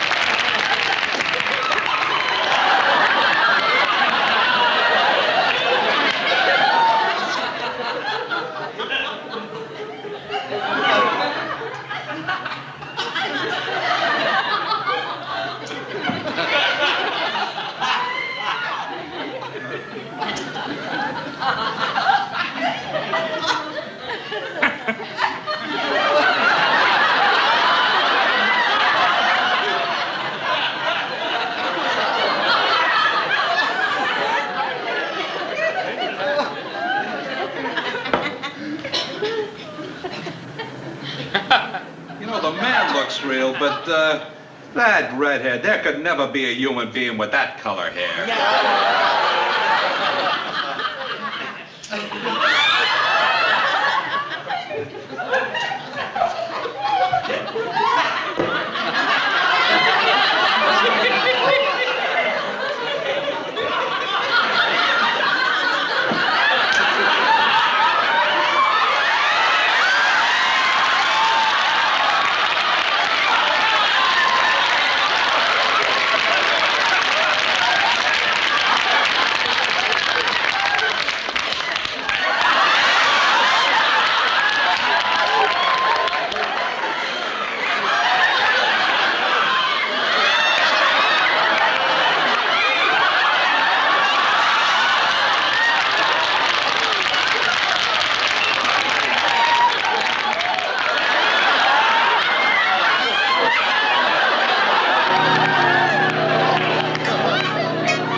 Lucy, what are you doing in there? Come on out.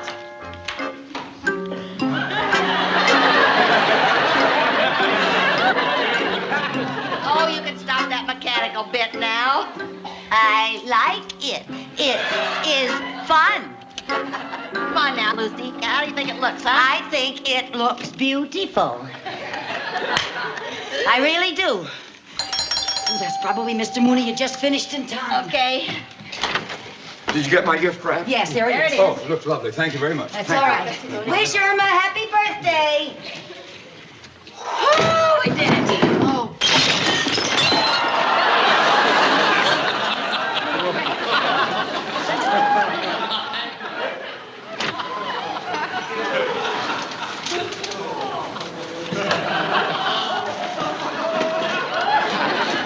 Mr. Mooney, you didn't.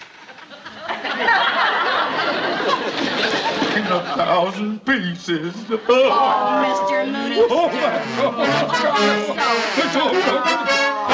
God.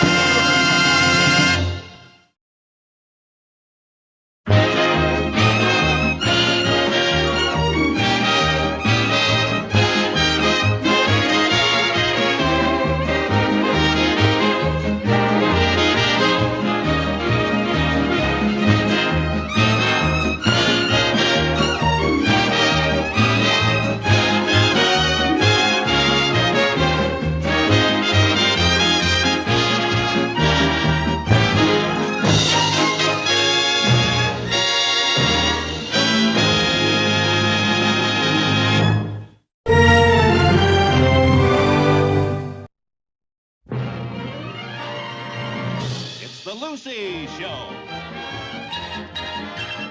Starring Lucille Ball.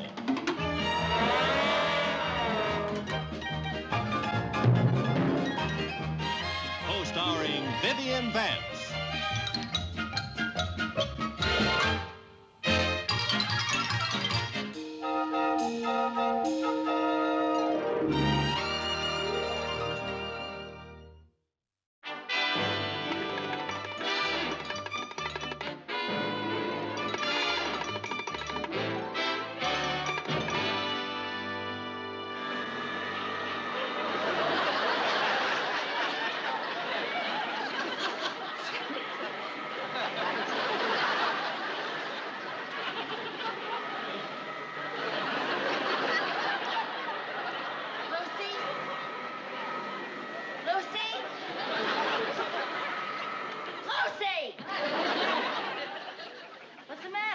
You were being electrocuted.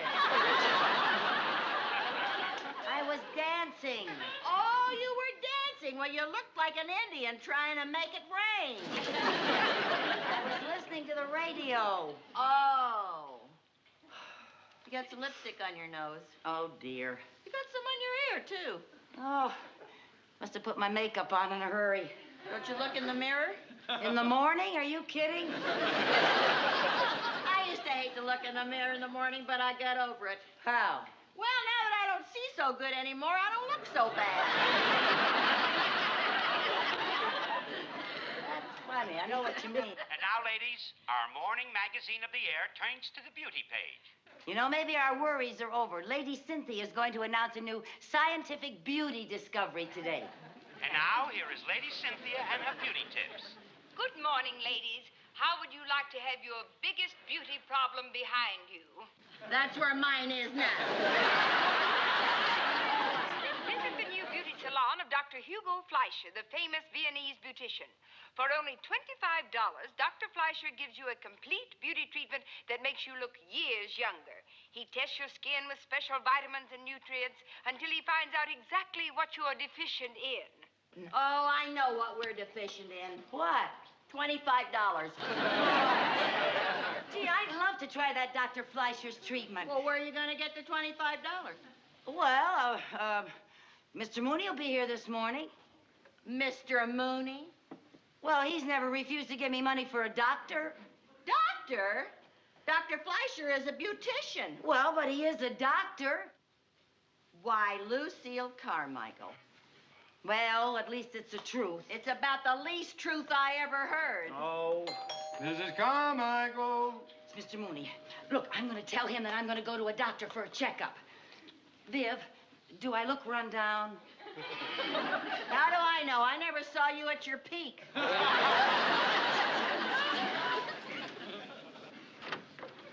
Oh. Good morning, Mr. Carmichael. Good morning, Mr. Mooney. I'm sorry I took so long answering the door, but I just don't seem to have any pep lately. Oh, I'm so sorry. Well, in that case, I won't hold things up. I just dropped by to give you your weekly allowance check. Oh, thank you, Mr. Mooney. And will you please write me an extra check for $25? No, not even with invisible ink. Now, Mrs. Carmichael, I've told you time and time again, I will give you no more money. But it's not for me, Mr. Mooney. Just make the check out to Dr. Hugo Fleischer. Mrs. Carmichael, you haven't even spent the money I just gave you. Now, you have no idea of the value of a doctor. Yes, I thought I'd go for a checkup. Oh, well, for a thing like that. Well, of course, yes, indeed. I hope you're not ill. Oh, no, it's nothing serious. I've just been feeling a little run down lately, that's all. Well, you know what they say, an ounce of prevention is worth a pound of cure. Very sensible, very sensible. I wish I'd become a doctor now that they're getting $25 an ounce.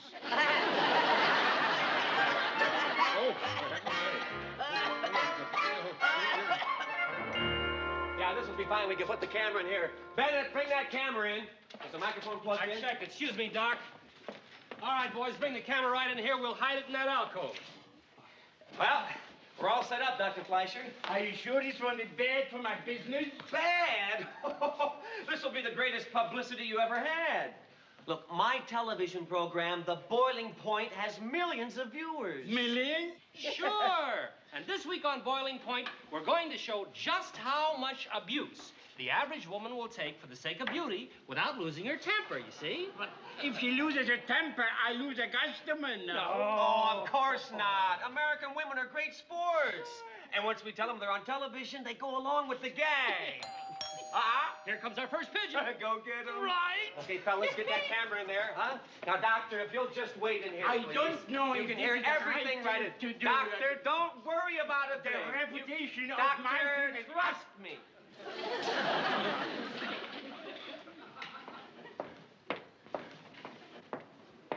Right this way. Thank you. Herr Doctor. Good morning. Oh, good morning, Doctor. May I help you? Well, yes, I'm Mrs. Carmichael, and I heard on the radio about your wonderful beauty discovery, and that for $25 I could get a beauty checkup. Mm-hmm. Do you have an appointment? No. Do you have $25? Yes. Then you have an appointment. Thank you. My assistant Hans will seat you. Thank you. Please, sit right here. Oh, okay. Here. Sit down. Now, what is your problem? Well, I don't really have a problem. I just want you to make me look pretty. Mm-hmm.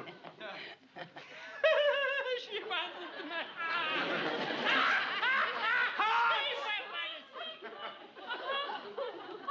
You'll have to forgive Hans. He's very outspoken. So you want me to make you look pretty, huh? Yes, sir. Then I must ask you how old you are. Why? Well, I want to know how much time there is left. Please, lady, don't shout. Now just sit back and relax. Carmichael, I'm a very busy man. Well, I'm sorry. I didn't know you were going to do that. Now, Mrs. Carmichael. Mrs. Carmichael, I do not pamper my clients. Now, if you don't want my beauty consultation, then you can just I leave. want it. Then sit still. Yes. Now, we shall start by first checking you for classification. Yes. Classification, right?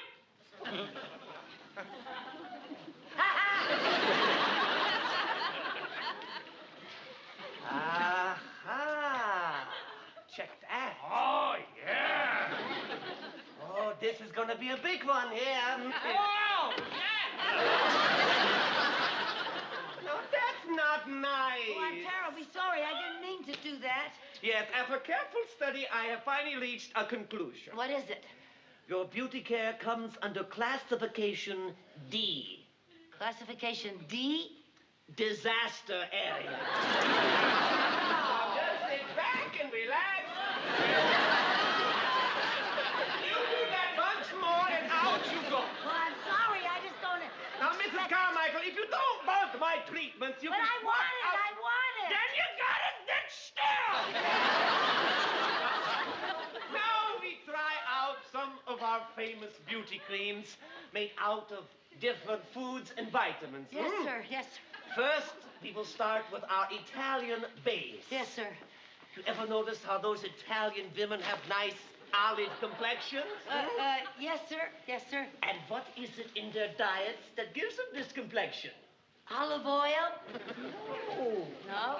tomato paste and provolone cheese. Tasted provolone cheese. Yes, Hans? We shall start with the tomato paste. Hmm? We put a little dab on the side of the cheese. And just put it there. Now, Hans, with the cheese. Cheese.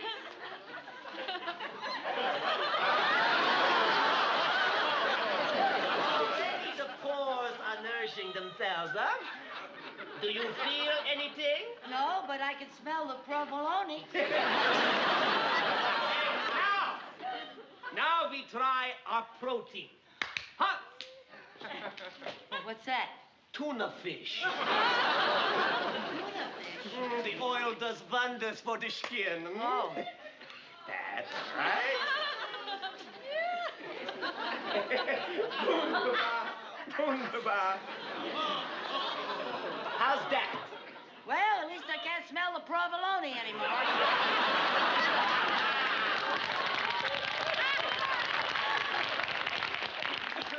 And now, our most famous combination formula guaranteed to give every woman a peaches and cream complexion. Oh, what is it? Peaches and cream. Oh, well, that makes sense. Hans, first the peaches. Peaches.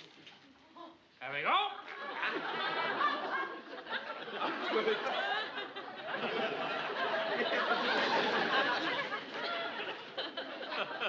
Open your mouth. Now, Hans, make with the cream. The cream. Right.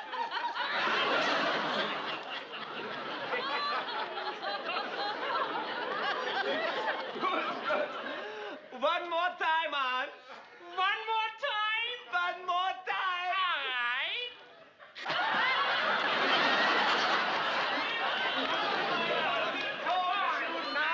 That's the big idea. Stop!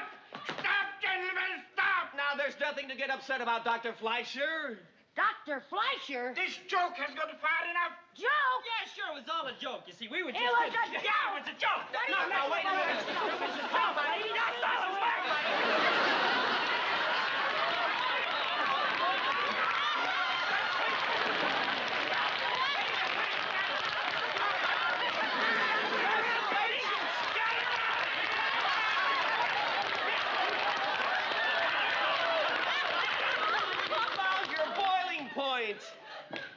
You found my what?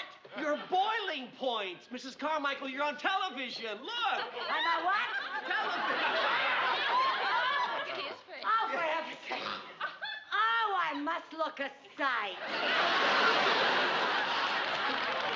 Hello, Bill. Hello, Jerry, Chris, and Jerry. Oh. Now, Mrs. Carmichael, if you'll just sign this release, I had no idea. you'll receive a 5-year supply of fly paper. Oh, thank you. I must look awful. I must say, Mrs. Carmichael, you've been a wonderful sport. Well, right, thank Pete? you. Oh, Thank she was you. better than what we had last week. Excuse me, Mrs. Carmichael. Now, I will give you a real beauty treatment. Oh, well, Please come. I'm sorry about all this. Oh, that's all right. I rather enjoyed it, if you must did- know. oh, well, come on, I you really... did-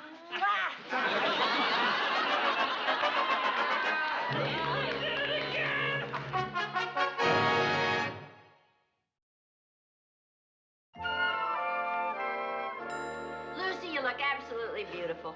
Oh, Viv, stop exaggerating. Even Dr. Fleischer can't make a silk purse out of a sow's ear. He did, too. Oh, Viv, do you really mean what you said? Yes, for the 10th time, you look absolutely beautiful. Well, I think it's the best $25 I ever spent. You mean it's the best $25 you ever wheedled out of Mr. Mooney? And you got a 5-year supply of fly paper. Yeah, how about that? That's something. I'll get it.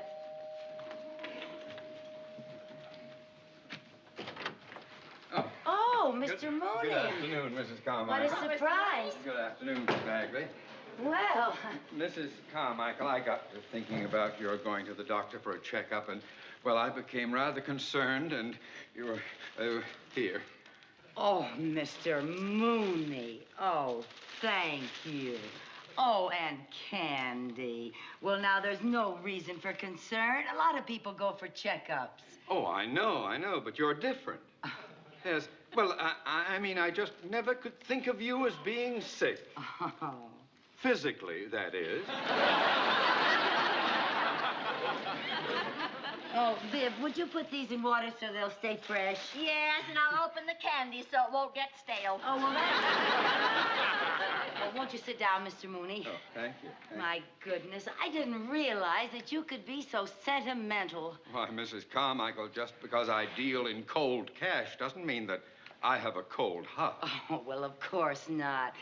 Well, it's a wonderful thing to know that you're the kind of person who can understand how somebody else feels. Oh, my, I must get back to the bank. Oh, you have to leave so Yes. soon? Goodbye, Mrs. Carmichael. Oh, goodbye, Mr. Mooney. Goodbye, Mrs. Bagley. Bye, Mr. Mooney. Down.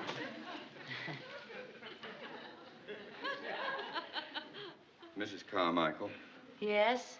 I do hope you can forgive me for some of the unkind things I might have said to you in the past.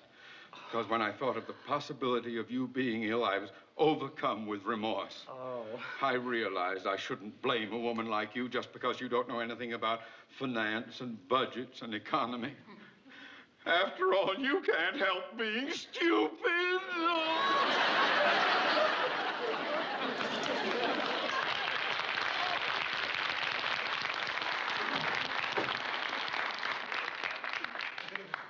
You know, Viv, Mr. Mooney does have a good heart. I wonder how good his heart will be if he finds out that Dr. Fleischer's a beautician. Suppose he sees you on television. Yipe! He can't see me on television. What am I going to do, Viv? Well, you're just going to have to keep him from showing the show, that's all. I got to go see that Mr. Patterson right away. Yeah, you go see him now, Lucy. Come on, you better hurry, too.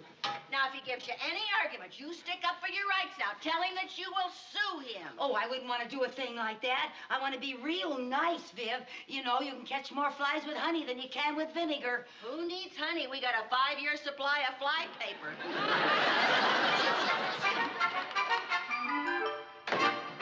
I'm sorry, Mrs. Carmichael, but your show is scheduled to go on the air this Thursday. But, Mr. Patterson, I have very personal reasons for not wanting to be seen on television. Can't you understand? I'm sorry, there's nothing I can do about it. Oh.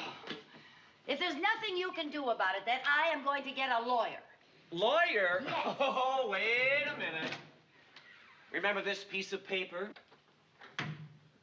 What's that?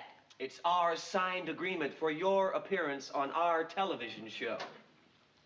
I signed that? You sure did.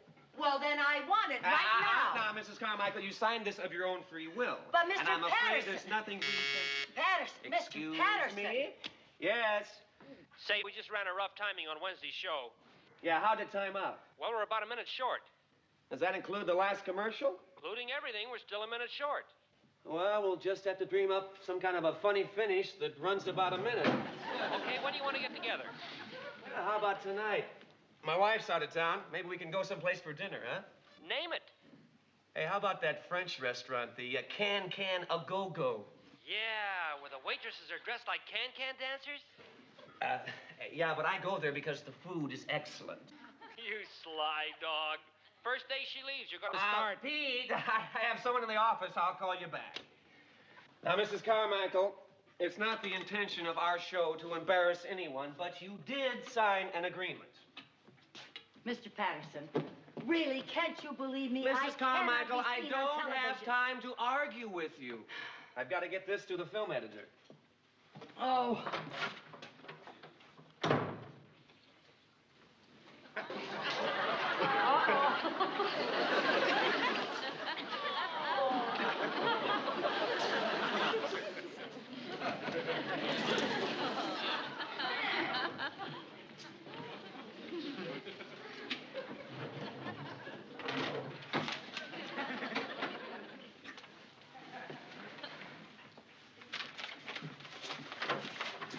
Oh, you still here, Mrs. Carmichael? Well, I was looking for my gloves. Oh, don't forget to watch the program. I'd like to hear from you after the show. Oh, well, you may hear from me before the show.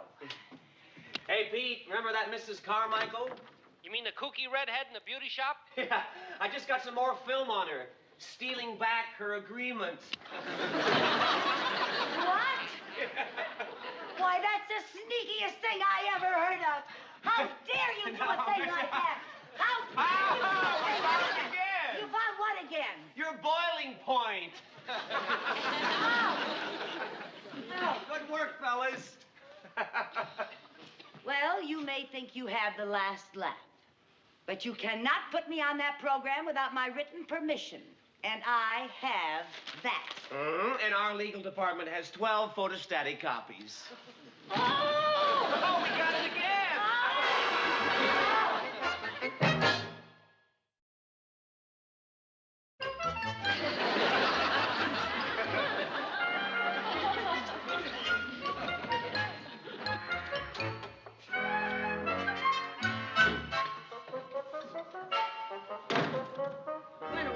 Hey, what happened to Joe?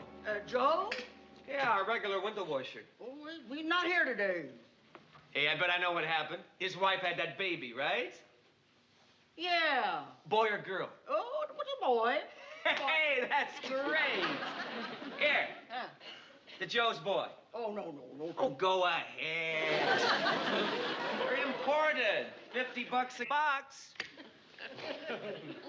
I always say there's nothing like a good cigar, huh? Especially a good cigar like this. It makes you feel so relaxed, you know? So content. So masculine. You know, cigar smoking's about the only thing that women haven't taken up yet. But give them enough time, they'll probably catch on to that. You a regular cigar smoker? Oh, yep, uh-huh. Well, I guess you guys can afford it, huh? You make pretty good money. But you earn it. I wouldn't hang out that window for $1 million.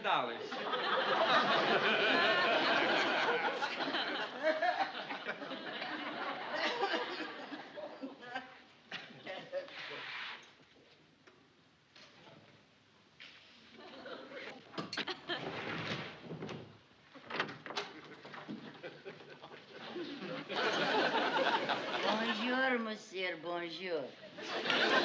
Bonjour. Who are you? My name is Gigi. I work at the Can-Can-A-Go-Go. Oh? I had dinner there last night. Oui, I found these under your tablet. Well, thanks a lot, but these aren't mine. Oh, I thought they belonged to you, Mr. Patterson. Hey, how did you know my name? Oh, from the television. I recognize you in the restaurant. Oh, did you wait on me? No, but next time maybe you sit at Gigi's table, n'est-ce pas? Well, sure. I'm having dinner there again tonight. I'll ask for you. Oh, merci, merci.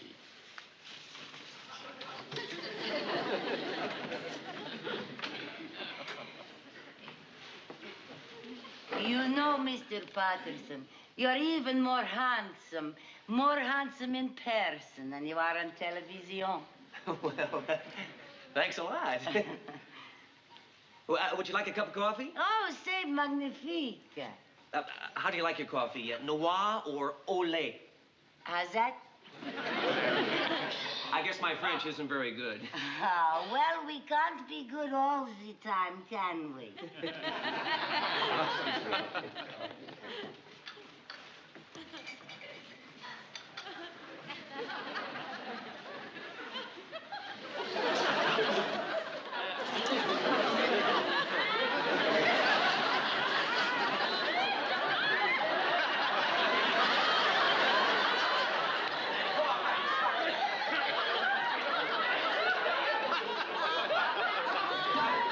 I'm so fascinated by your coffee. Oh, you like? Well, then maybe you get Gigi on TV, huh? Well, I sing. Oh? Yes, when love comes in and takes you for a spin. Oh, la, la, la, c'est magnifique. When every night your loved one holds you tight. Oh, la, la, la, oh, c'est magnifique. Oh, la, la, la, oh, la, la, la. Ooh la la la. Love walks in. Turnabout is fair play. You! Yes. And now let's see how much of a good sport you are. Mrs. Carmichael, this is the worst trick, the most unethical thing I've ever heard of. Congratulations, we just found your boiling point. Mrs. Carmichael, look, if my wife sees that picture, I mean, I just couldn't... Exactly. Well, she won't understand what... Yeah, I know. All right, you win. Here's the film we took of you. Thank you. Now give me the picture you took of me. We can't, Well, why not? because there's no film in the camera. Oh, film? You mean you didn't take a picture of me? Of course not. That wouldn't be nice.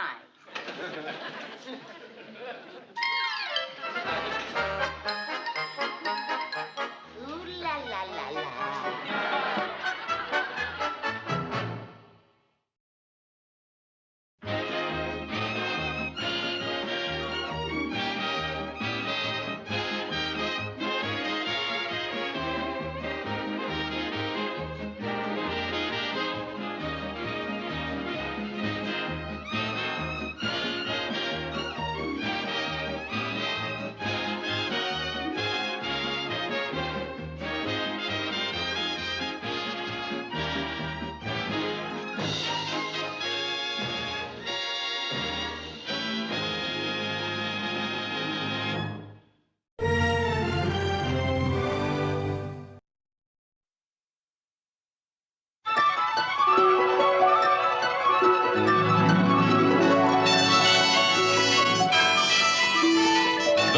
Lucy Show. Starring Lucille Ball. Co-starring Gail Gordon.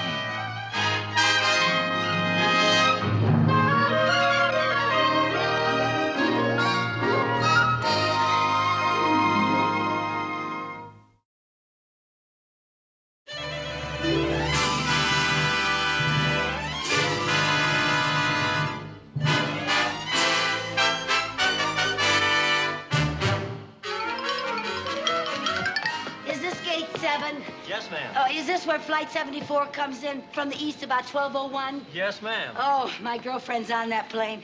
Vivian Bagley. I mean, her name used to be Vivian Bagley, but now it's Vivian Bunsen. She got married again. Flight number 74 is now coming in for a landing. Oh, there it is.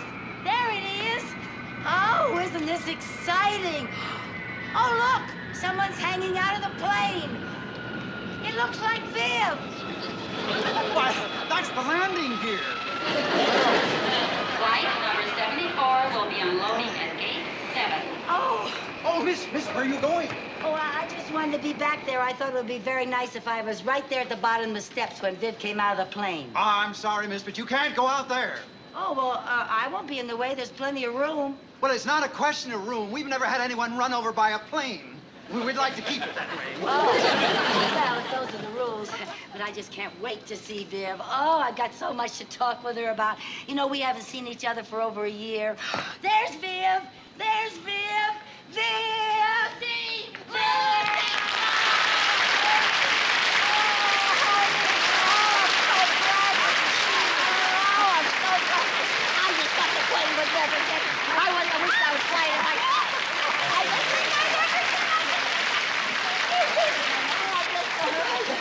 I'm so happy to see you. Oh, and I'm so glad to see you.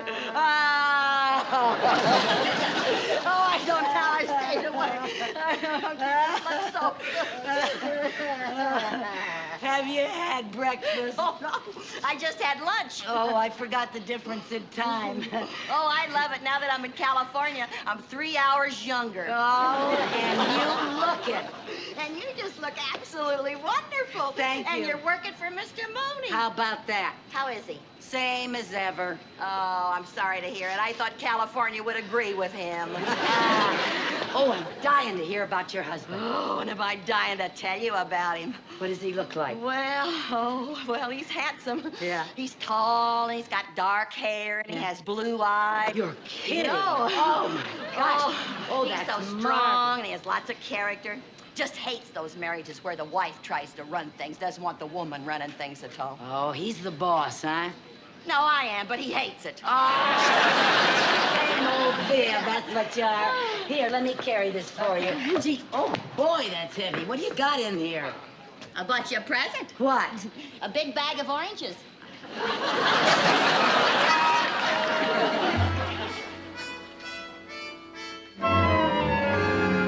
Good morning, Mr. Mooney.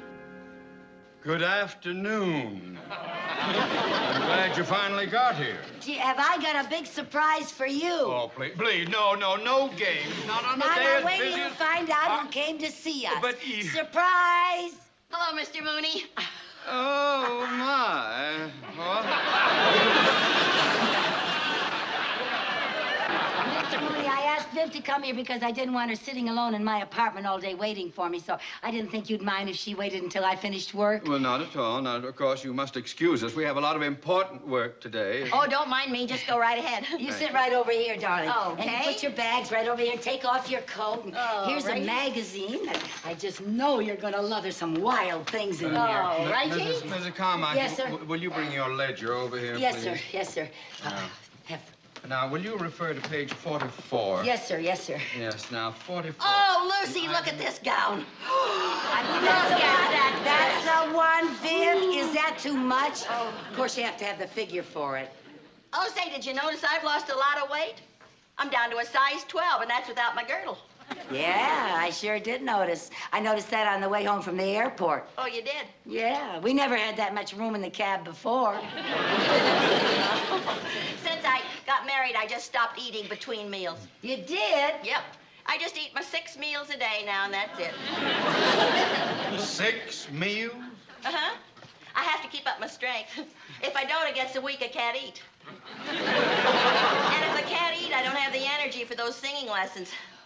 Oh, you're giving singing lessons? Not giving, taking. Oh, how wonderful. How you doing? Oh, wait till you hear me. Not here. All right, Mr. Mooney, but I want you to hear me before I leave town. Oh, I want to hear you, Viv. I want to. My husband refers to me as his happy little canary. Ah, that's cute. Cute? 150-pound canary?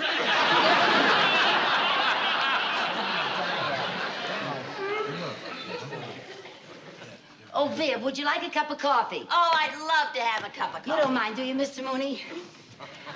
Oh, it'll be just like old times having a cup of coffee with you. Oh, and I got so much to ask you. Oh, and I've got so much to tell you. Have you? Mm-hmm.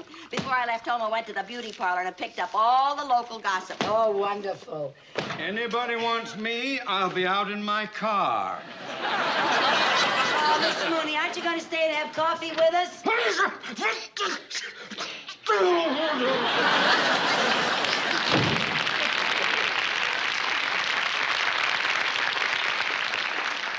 You're right. He hasn't changed a bit. He sure hasn't. And I'm so glad he's gone. Now we can gossip all we want to. Tell me about everybody. Well, now let's see. When I was in the beauty parlor, I heard something about Helen and Joe Walton's son. You mean little Herbie Walton? Yeah, you remember him? Certainly. I was at his high school graduation. Well, he came out here to go to college. Yeah. And I heard... Yeah, what? What did you hear? I heard that all he does is hang around that Sunset Strip. Yeah.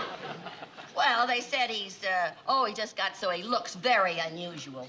Like what? Well, he's got hair down to his shoulders, and he's got a guitar hanging around his neck, and he wears a watch in his ear for an earring. Well, never mind that. Tell me why he looks unusual.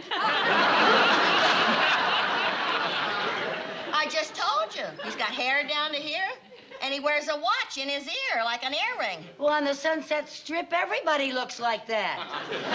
Well, maybe you folks out here in California are used to things like that, but oh, boy, if his mother ever hears what happened to him. Do you mean Helen doesn't know? No, she doesn't go to my beauty parlor. Well, maybe we better get up on that Sunset Strip and straighten out little Herbie before his folks hear about him. Oh, now, Lucy, there's nothing we can do. What do you mean there's nothing we can do? We can try to talk to him. Oh, his generation lives in a kooky little world all their own. They don't want to talk to us. Well, maybe he would talk to us if he sees us up there on the Sunset Strip and he thinks that we're his own kind. Now, Lucy, we're outsiders. He wouldn't talk to us. Besides, I didn't come here to butt into anybody's business. I came here to see the sights. Well, then you got nothing to worry about. You're going to see the Sunset Strip, and believe me, girl, that's a sight.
They'd be this far out.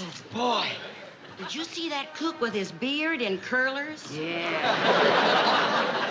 How about that character with the bare feet and the braided toes? Gee, I think I look just as ridiculous. I don't see why I let you talk me into this. Because we want to find Herbie Walton, don't we? Well, maybe one of those weirdos knows where we could find Herbie. But remember, they don't trust outsiders. Let's act like we're one of them. Come on, just pay no attention.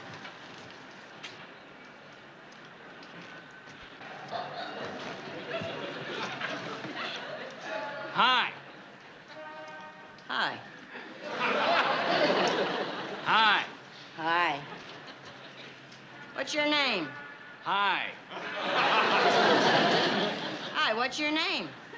Hi. Oh, hi, I'm Vi. I'm Luce. Luce? That's short for Lucy. First time you two chicks making a scene? Yeah. You belong to some cycle outfit? Yeah. Which one, the Cobras or the Sharks? The Bloomer Girls. The Bloomer Girls? I never heard of them. It's an undercover outfit. Well, what are you doing up here? We're looking for a guy named Herbie Walton. Yeah. Herbie Walton, huh? What's this cat look like? Well, he's got long hair and a guitar, and he wears a watch in his ear like an earring. Oh, yeah. You mean Itchy. Itchy? Yeah, Itchy usually makes a scene around this time. So stick around. Beautiful. Thank you. He was talking to me.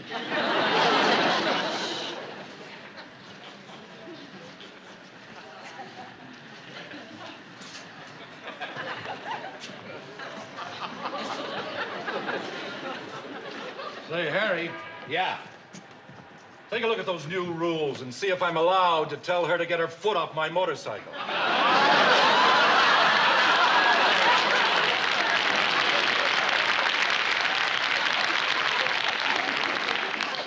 It says here it's okay if you take your hat off first.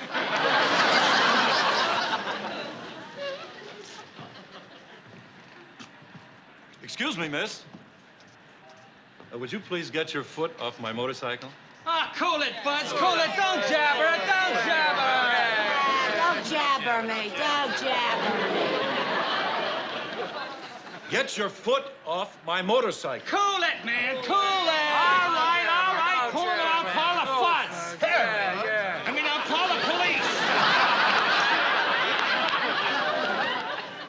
Now, cool it.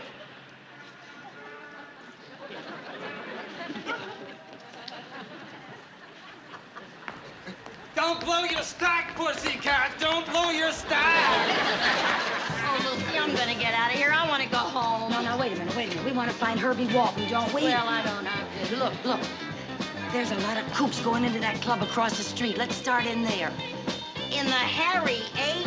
Yeah, that should be a good place to find a guy named Itchy. Oh, now, don't jabber me. Don't jabber. Don't blow your stack, pussycat.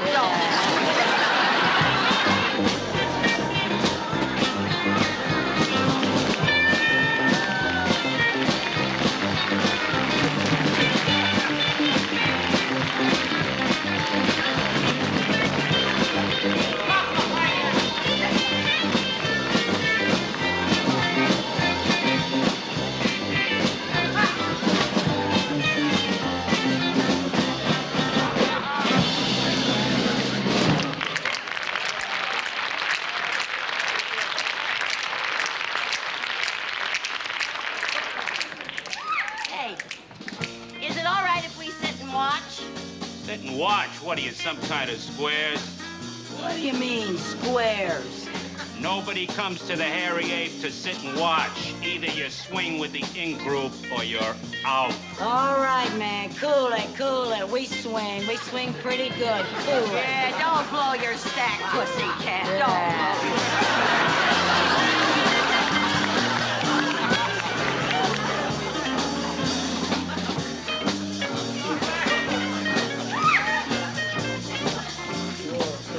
In-group, huh? If anybody back home saw me in this can of worms, they'd kick me out of the garden. Just remember, we gotta act in or we'll be thrown out. Will it be? What do you have? Can we have a menu? We don't have menus. If you don't see it on the tablecloth, we ain't got it. We'll just have some coffee. Okay. 2 muddy splashes.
The arrow? Yeah.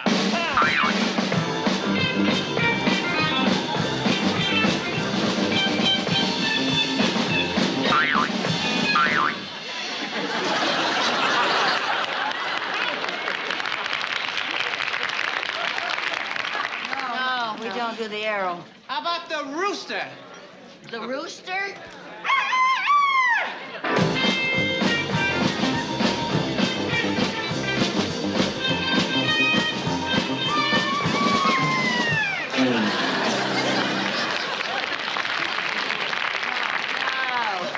No, we just made this scene. We don't know any California dances. What kind of dancing do you do? Well, I can do the lighthouse.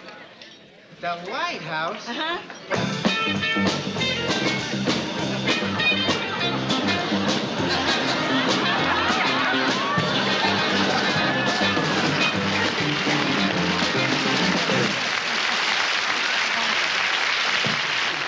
Hey, that's good. What do you do? I can do the chipmunk. The chipmunk? Yeah.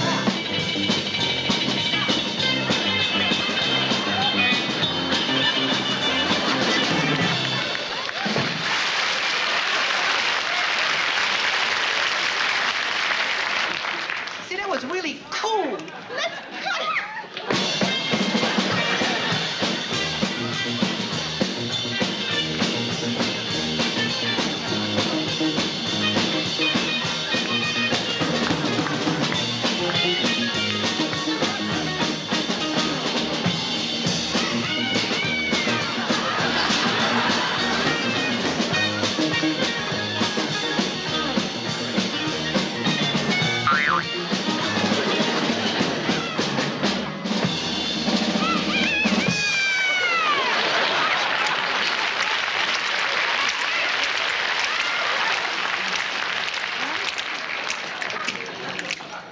Walk away.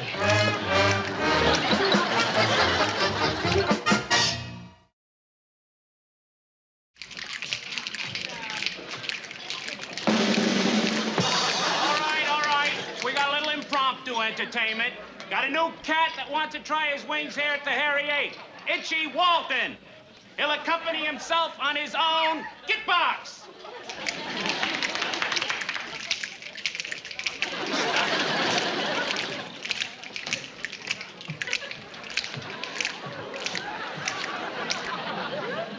Isn't that awful? Look at that hair. And his father, a barber. No wonder he's itchy. I'm going to sing my own composition, Lament to a Small Town. I come from a small town with grassroots, blue serge suits, and turkey shoots. It's Squaresville, man, like New Moon Hay, or Groundhog's Day, or Friday night at the PTA. Yeah, the dialogue's dull as dull can be. They say things like, long time no see, or howdy, neighbor, golly gee. Yeah, or a village fool, when he blows his cool, will come on with a, by Jiminy. Well, I split these scenes before my teens. Had to take my leave on Christmas Eve because I sealed Santa up in the chimney. Yeah. I could hear him shout that he wanted out as I grabbed his sleigh for my getaway. On hipster, on swinger, on playboy, on bunny. Let's get to the city and go for the money. Merry Christmas.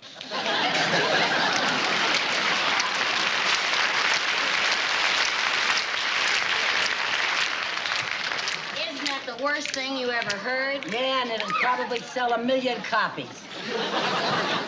Oh, Itchy, that was groovy, man, groovy.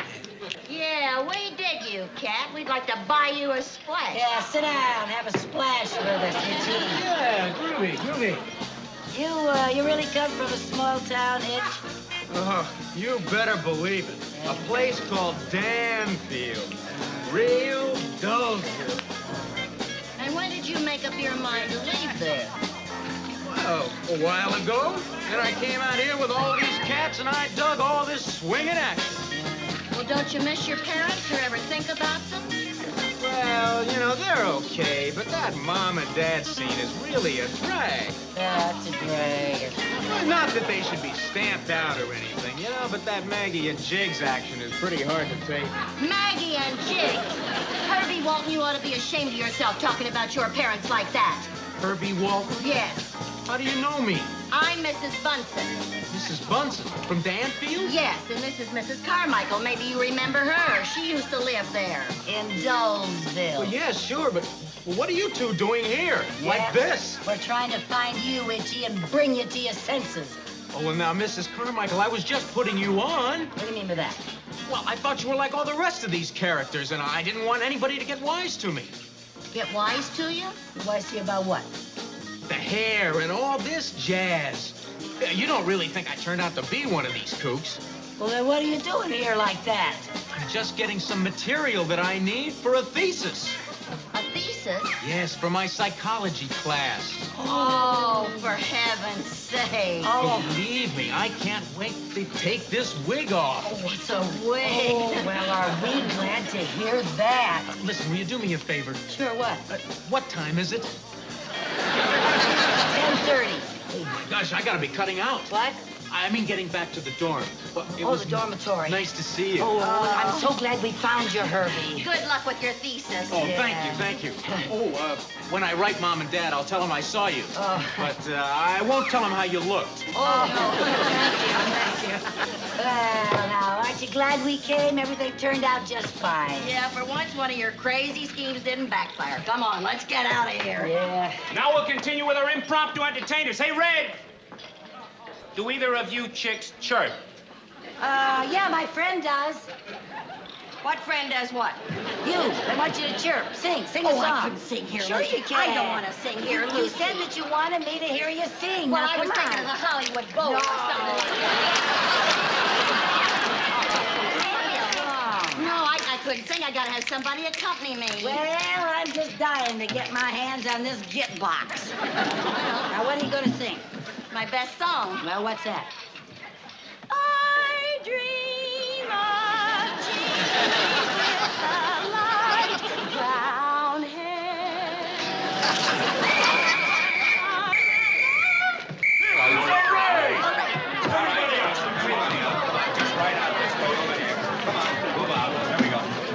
Hey, wait! You two here. Come on, you two, this way. The wagon's waiting outside. Well, what's a rap? The curfew law.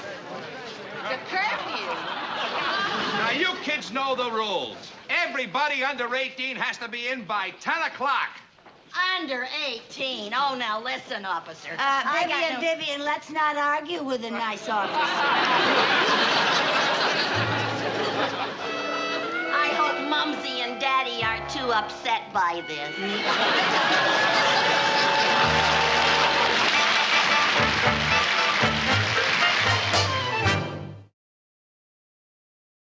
The Lucy Show.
Lucille Ball.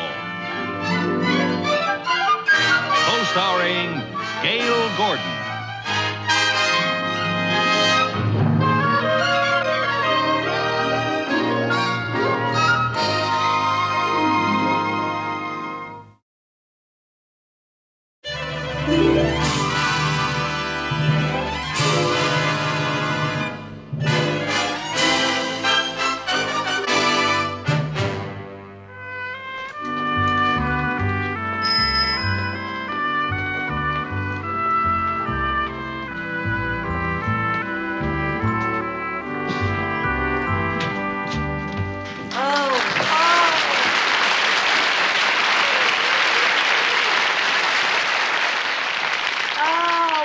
darling little town, so old-fashioned and quaint. Decadent is the word. Oh, Mr. Mooney. There isn't even a porter here to take my baggage. Well, I'll carry it for you. Oh, please, Mrs. Carmel. I don't want people to see me letting a woman carry my baggage. Well, I carried it when we got on the train. That was last night. It was dark. Rito, Bonnet! Paper, mister? No, thank you, son. Oh, look, Mr. Mooney, your picture's on the front page. Well, how much is that paper? A nickel? Do you have change for $1? No, sir. Oh, that's okay. You can pay me next time. Oh, here, son. Here's a quarter. Keep the change. Thank you, ma'am. It's all right. Paper! My, that was very generous of you giving that boy a quarter. Oh, he seems so nice and trusting. Yes. Well, don't forget to remind me that I owe you a nickel. Oh, well. What does it say about you? Well, Banker Theodore Mooney arriving in town to confer with Highway Planning Commission. Yeah, that sure is nice of them putting your picture in the paper, huh? Well, they should. I worked hard to convince the Highway Commission that a freeway through Main Street here would bring this town progress and prosperity. Oh? Mm-hmm. I thought that you wanted the freeway through here so you could build your big shopping center. Mrs. Carmichael, I assure you, my motives were most honorable and in the best interest of the community. Mrs. Carmichael! I didn't say anything. I know, but I don't like the tone of what you're not saying.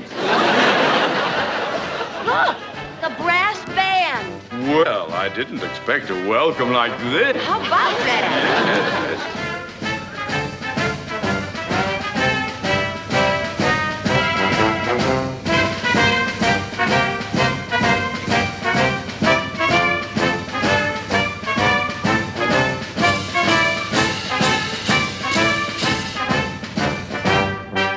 Hey, Mrs. Carmichael.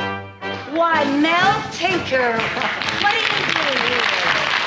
Well, how nice to see you. Gee. Oh, this is my hometown. I was raised here. No kidding. Yeah, my folks are pretty upset about this freeway situation, so I thought I'd pay them a visit and cheer them up. Oh, how nice. Tink, this is my boss, Mr. Mooney. Oh, I'm glad to meet you.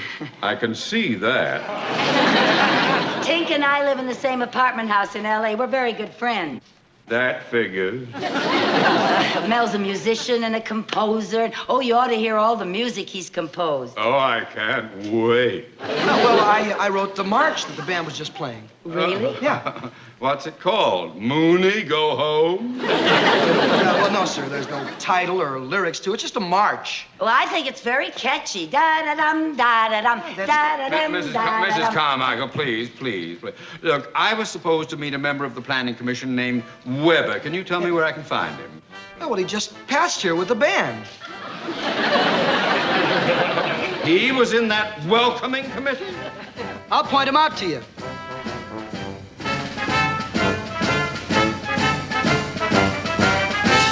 Mr. Weber. Mr. Weber. Here he is. Hi, Mr. Mooney. Are you Weber of the Planning Commission? I am. Well, I was supposed to meet with you, it seems to me. Well, yes, you were, but I marched with the band because if I don't march, they don't have a tuba. Oh, why were you marching with the opposition? Well, you see, here in Bancroft, we don't let political issues interfere with the reason for having a parade. Well, I didn't come here to see a parade. I was to have a private meeting with Mayor Adler and one of the local representatives of the Planning Commission. Oh, well, that meeting has been postponed till 2 o'clock on account of the parade.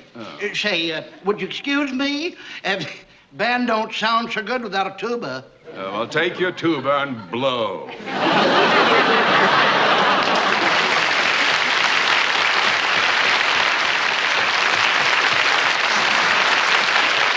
Well, I suppose we better check in at the hotel if we can find it. Where is it? It is in Wait a this minute. place. Now, look, we have no porter here, but No, let I me know. help you with the bags, okay? Oh, that's very nice I'd of be you, more Mel. than happy to Yeah, take well, them. thank you very you. much. Excuse me, Mine's would very- you carry this for Yeah, me, please? go Is watch the that.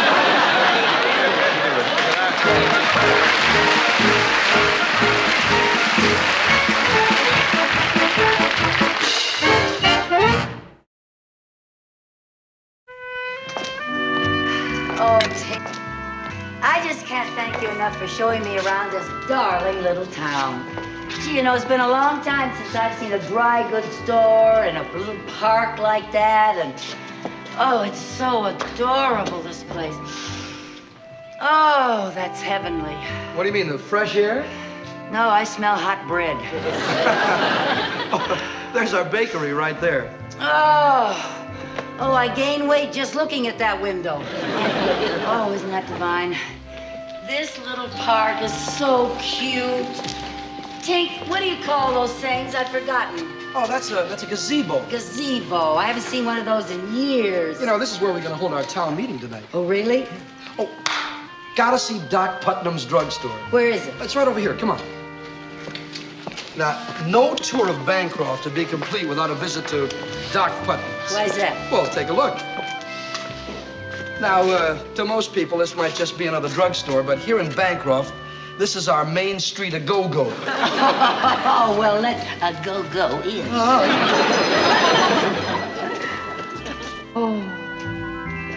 Oh, I just love it. It's so old-fashioned.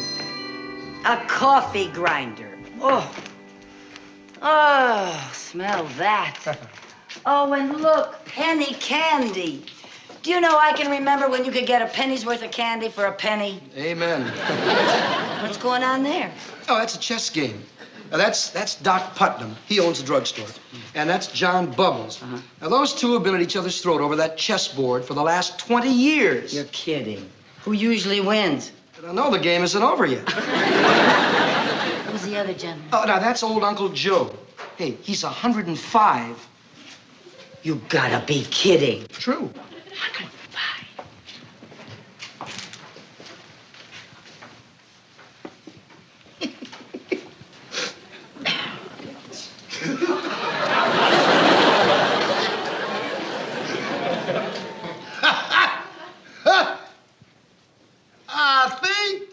I'll take my knife and move it over here and block off your bishop. Well, fine, and I'll just capture your queen. Hold it.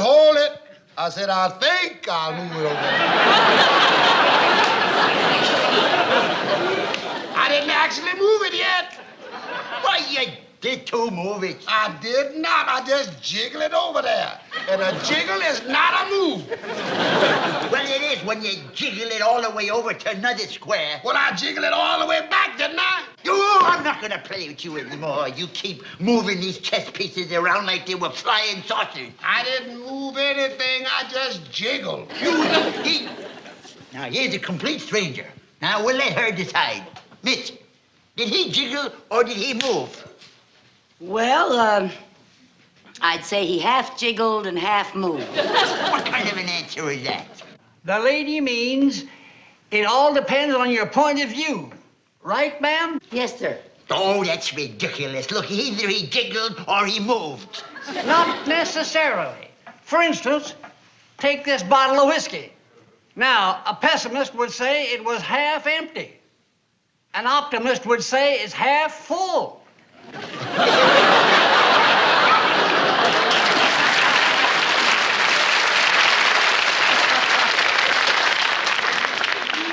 Is that how he got to be 105?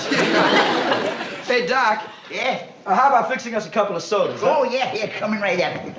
Don't you do any jiggling while I'm gone. Jiggle all the time, jiggle. Get done. Well, what do you have, folks? What do you recommend?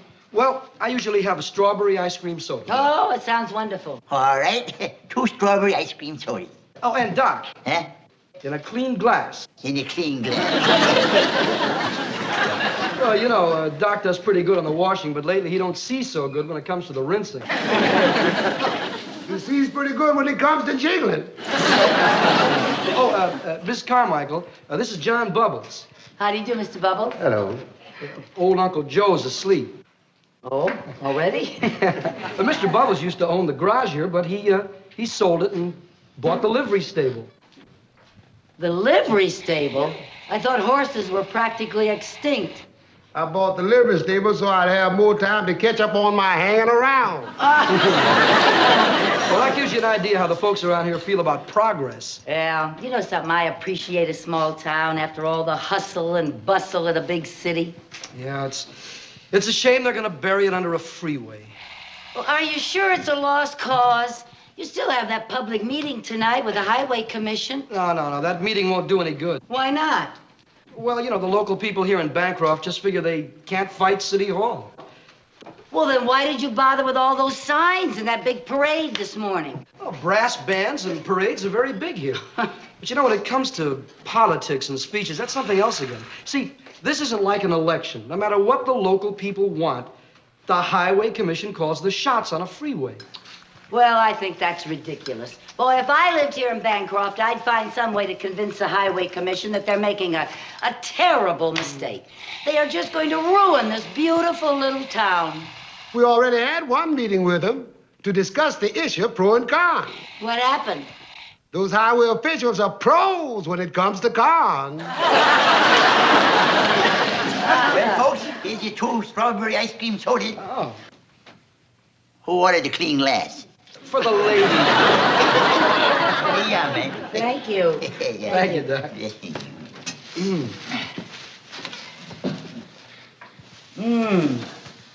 Oh, boy, that's what I call a real old-fashioned ice cream soda. You know, this whole place reminds me of an ice cream parlor that was in my hometown when I was a little girl, especially the piano. Hey, Tink, play something for me, will you? It's been ages since I've heard you play. Why not?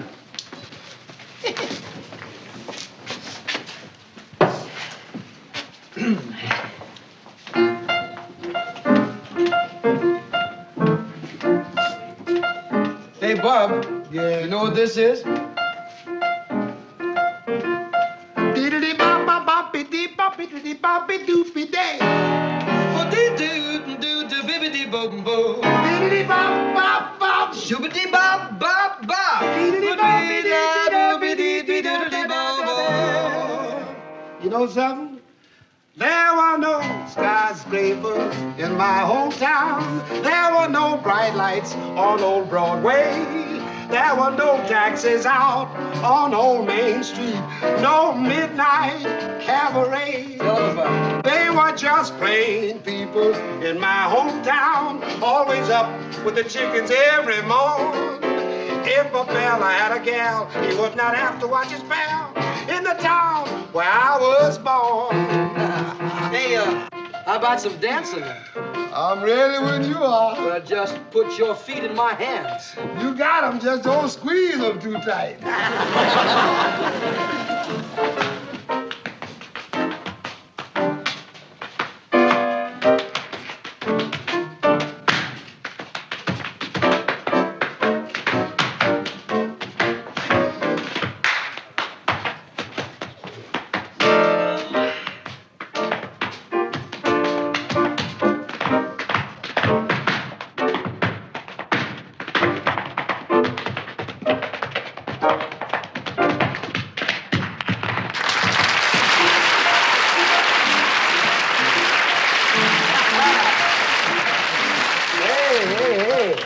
Where'd you learn that one? Hanging around. I like that. Yeah? Well, come on down and hang around a while and I'll teach it to you. Yeah? Mm-hmm. Now, just take your right foot. Lay it down low. Now, take your left foot. Don't add no more. No. Now, put them both together. That's the latest style. Now, stop. Rest a while. That's long enough. Come on. Hey, you can breathe easy on this case. Let's walk around a little bit. Now, stop.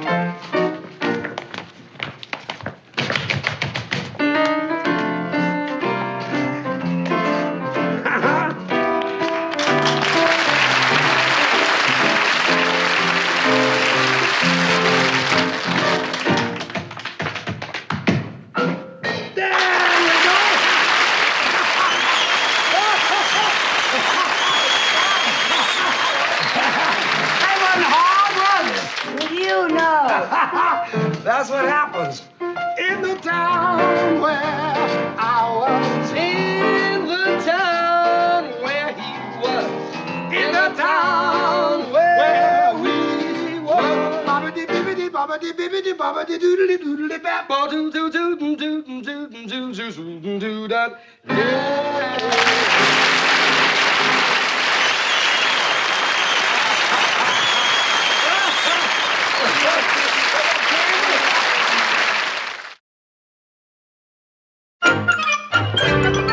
Good afternoon, Mayor Adler. Good afternoon, Mr. Mooney.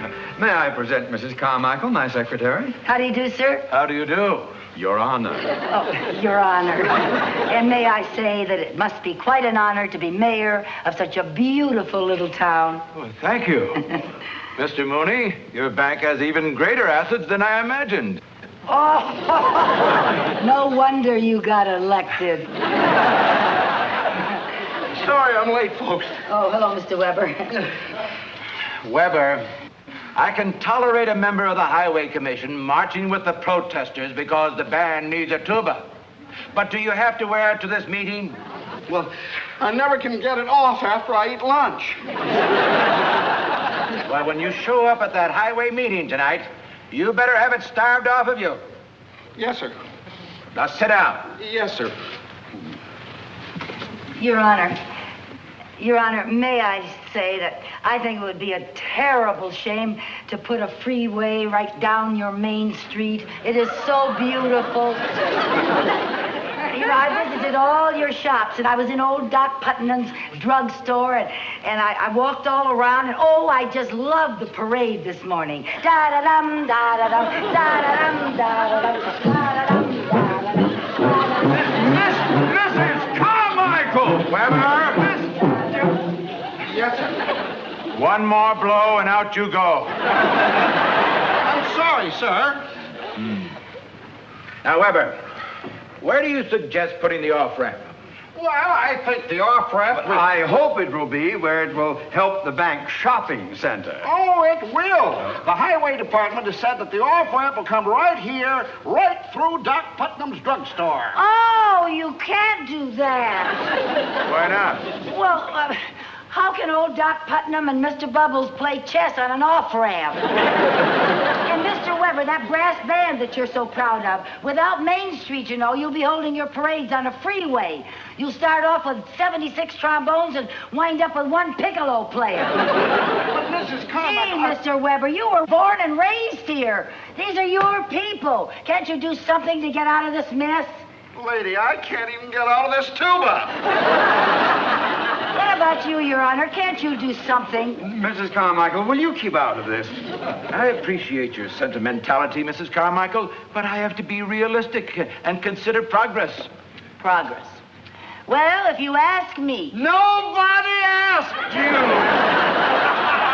I think we'd be making a lot more progress if we had a lot more wonderful little towns like Bancroft. What do you mean, we? You're not even a citizen here. I'm not the only one that feels like this, and you'll find that out tonight. Now, look, Your Honor, can't you convince the men on the Highway Commission that Main Street is more than just a street? Well, it's a way of life. If I lived here in Bancroft, you know what I'd do. I'd get up a petition about this. And at that meeting tonight, I'd say, who needs industry and commerce and all that high-polluting, air-polluting progress? Energy doesn't get better just because it gets bigger. Well, thank you, Carrie Nation. That was a very pretty speech, but the Highway Commission has already determined where that freeway is going, and you will not sway them, even if you take that crack-a-barrel philosophy of yours and set it to music. I think that is a very unfair attitude, Mr. Mooney. If you had set it to music. Da-da-dum, da-da-dum, da-da-dum, da-da-dum, da-da-dum, da-da-dum,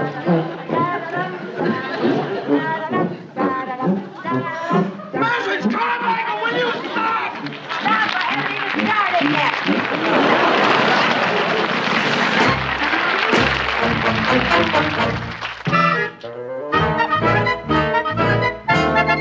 Well, it is apparent by the this meager turnout that the majority of the townspeople are in favor of a freeway in Bancroft.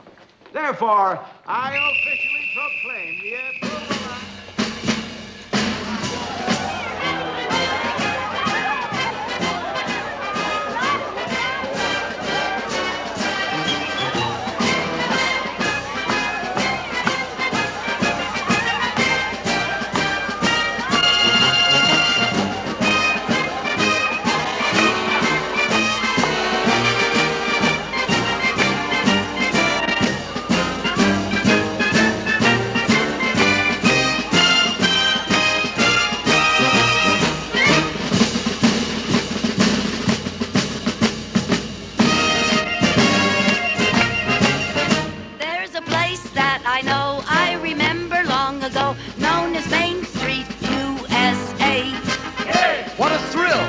Every time you put your feet on the pavement of Main Street, USA.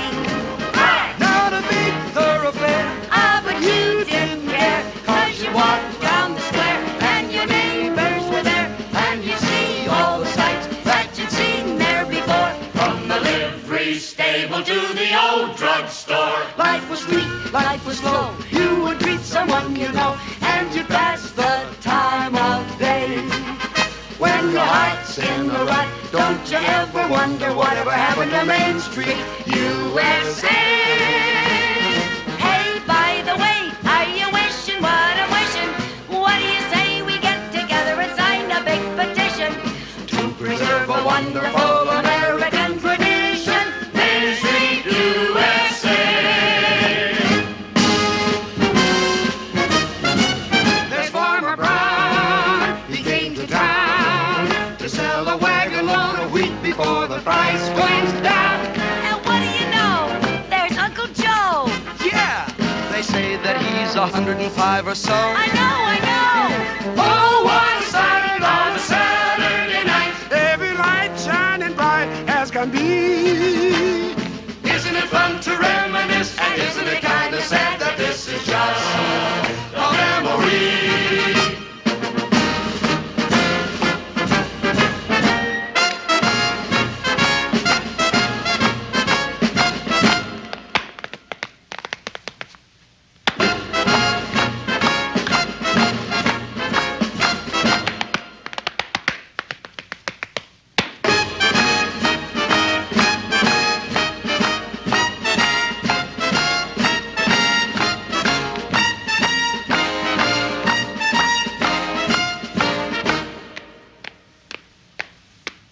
There's a place that I know, I remember long ago, known as Main Street, USA. What a thrill, what a treat, every time you put your feet on the pavement of Main Street, USA. Hey, by the way, are you wishing what I'm wishing? What do you say we get together and sign a big petition? Let's preserve a wonderful American tradition. Main Street,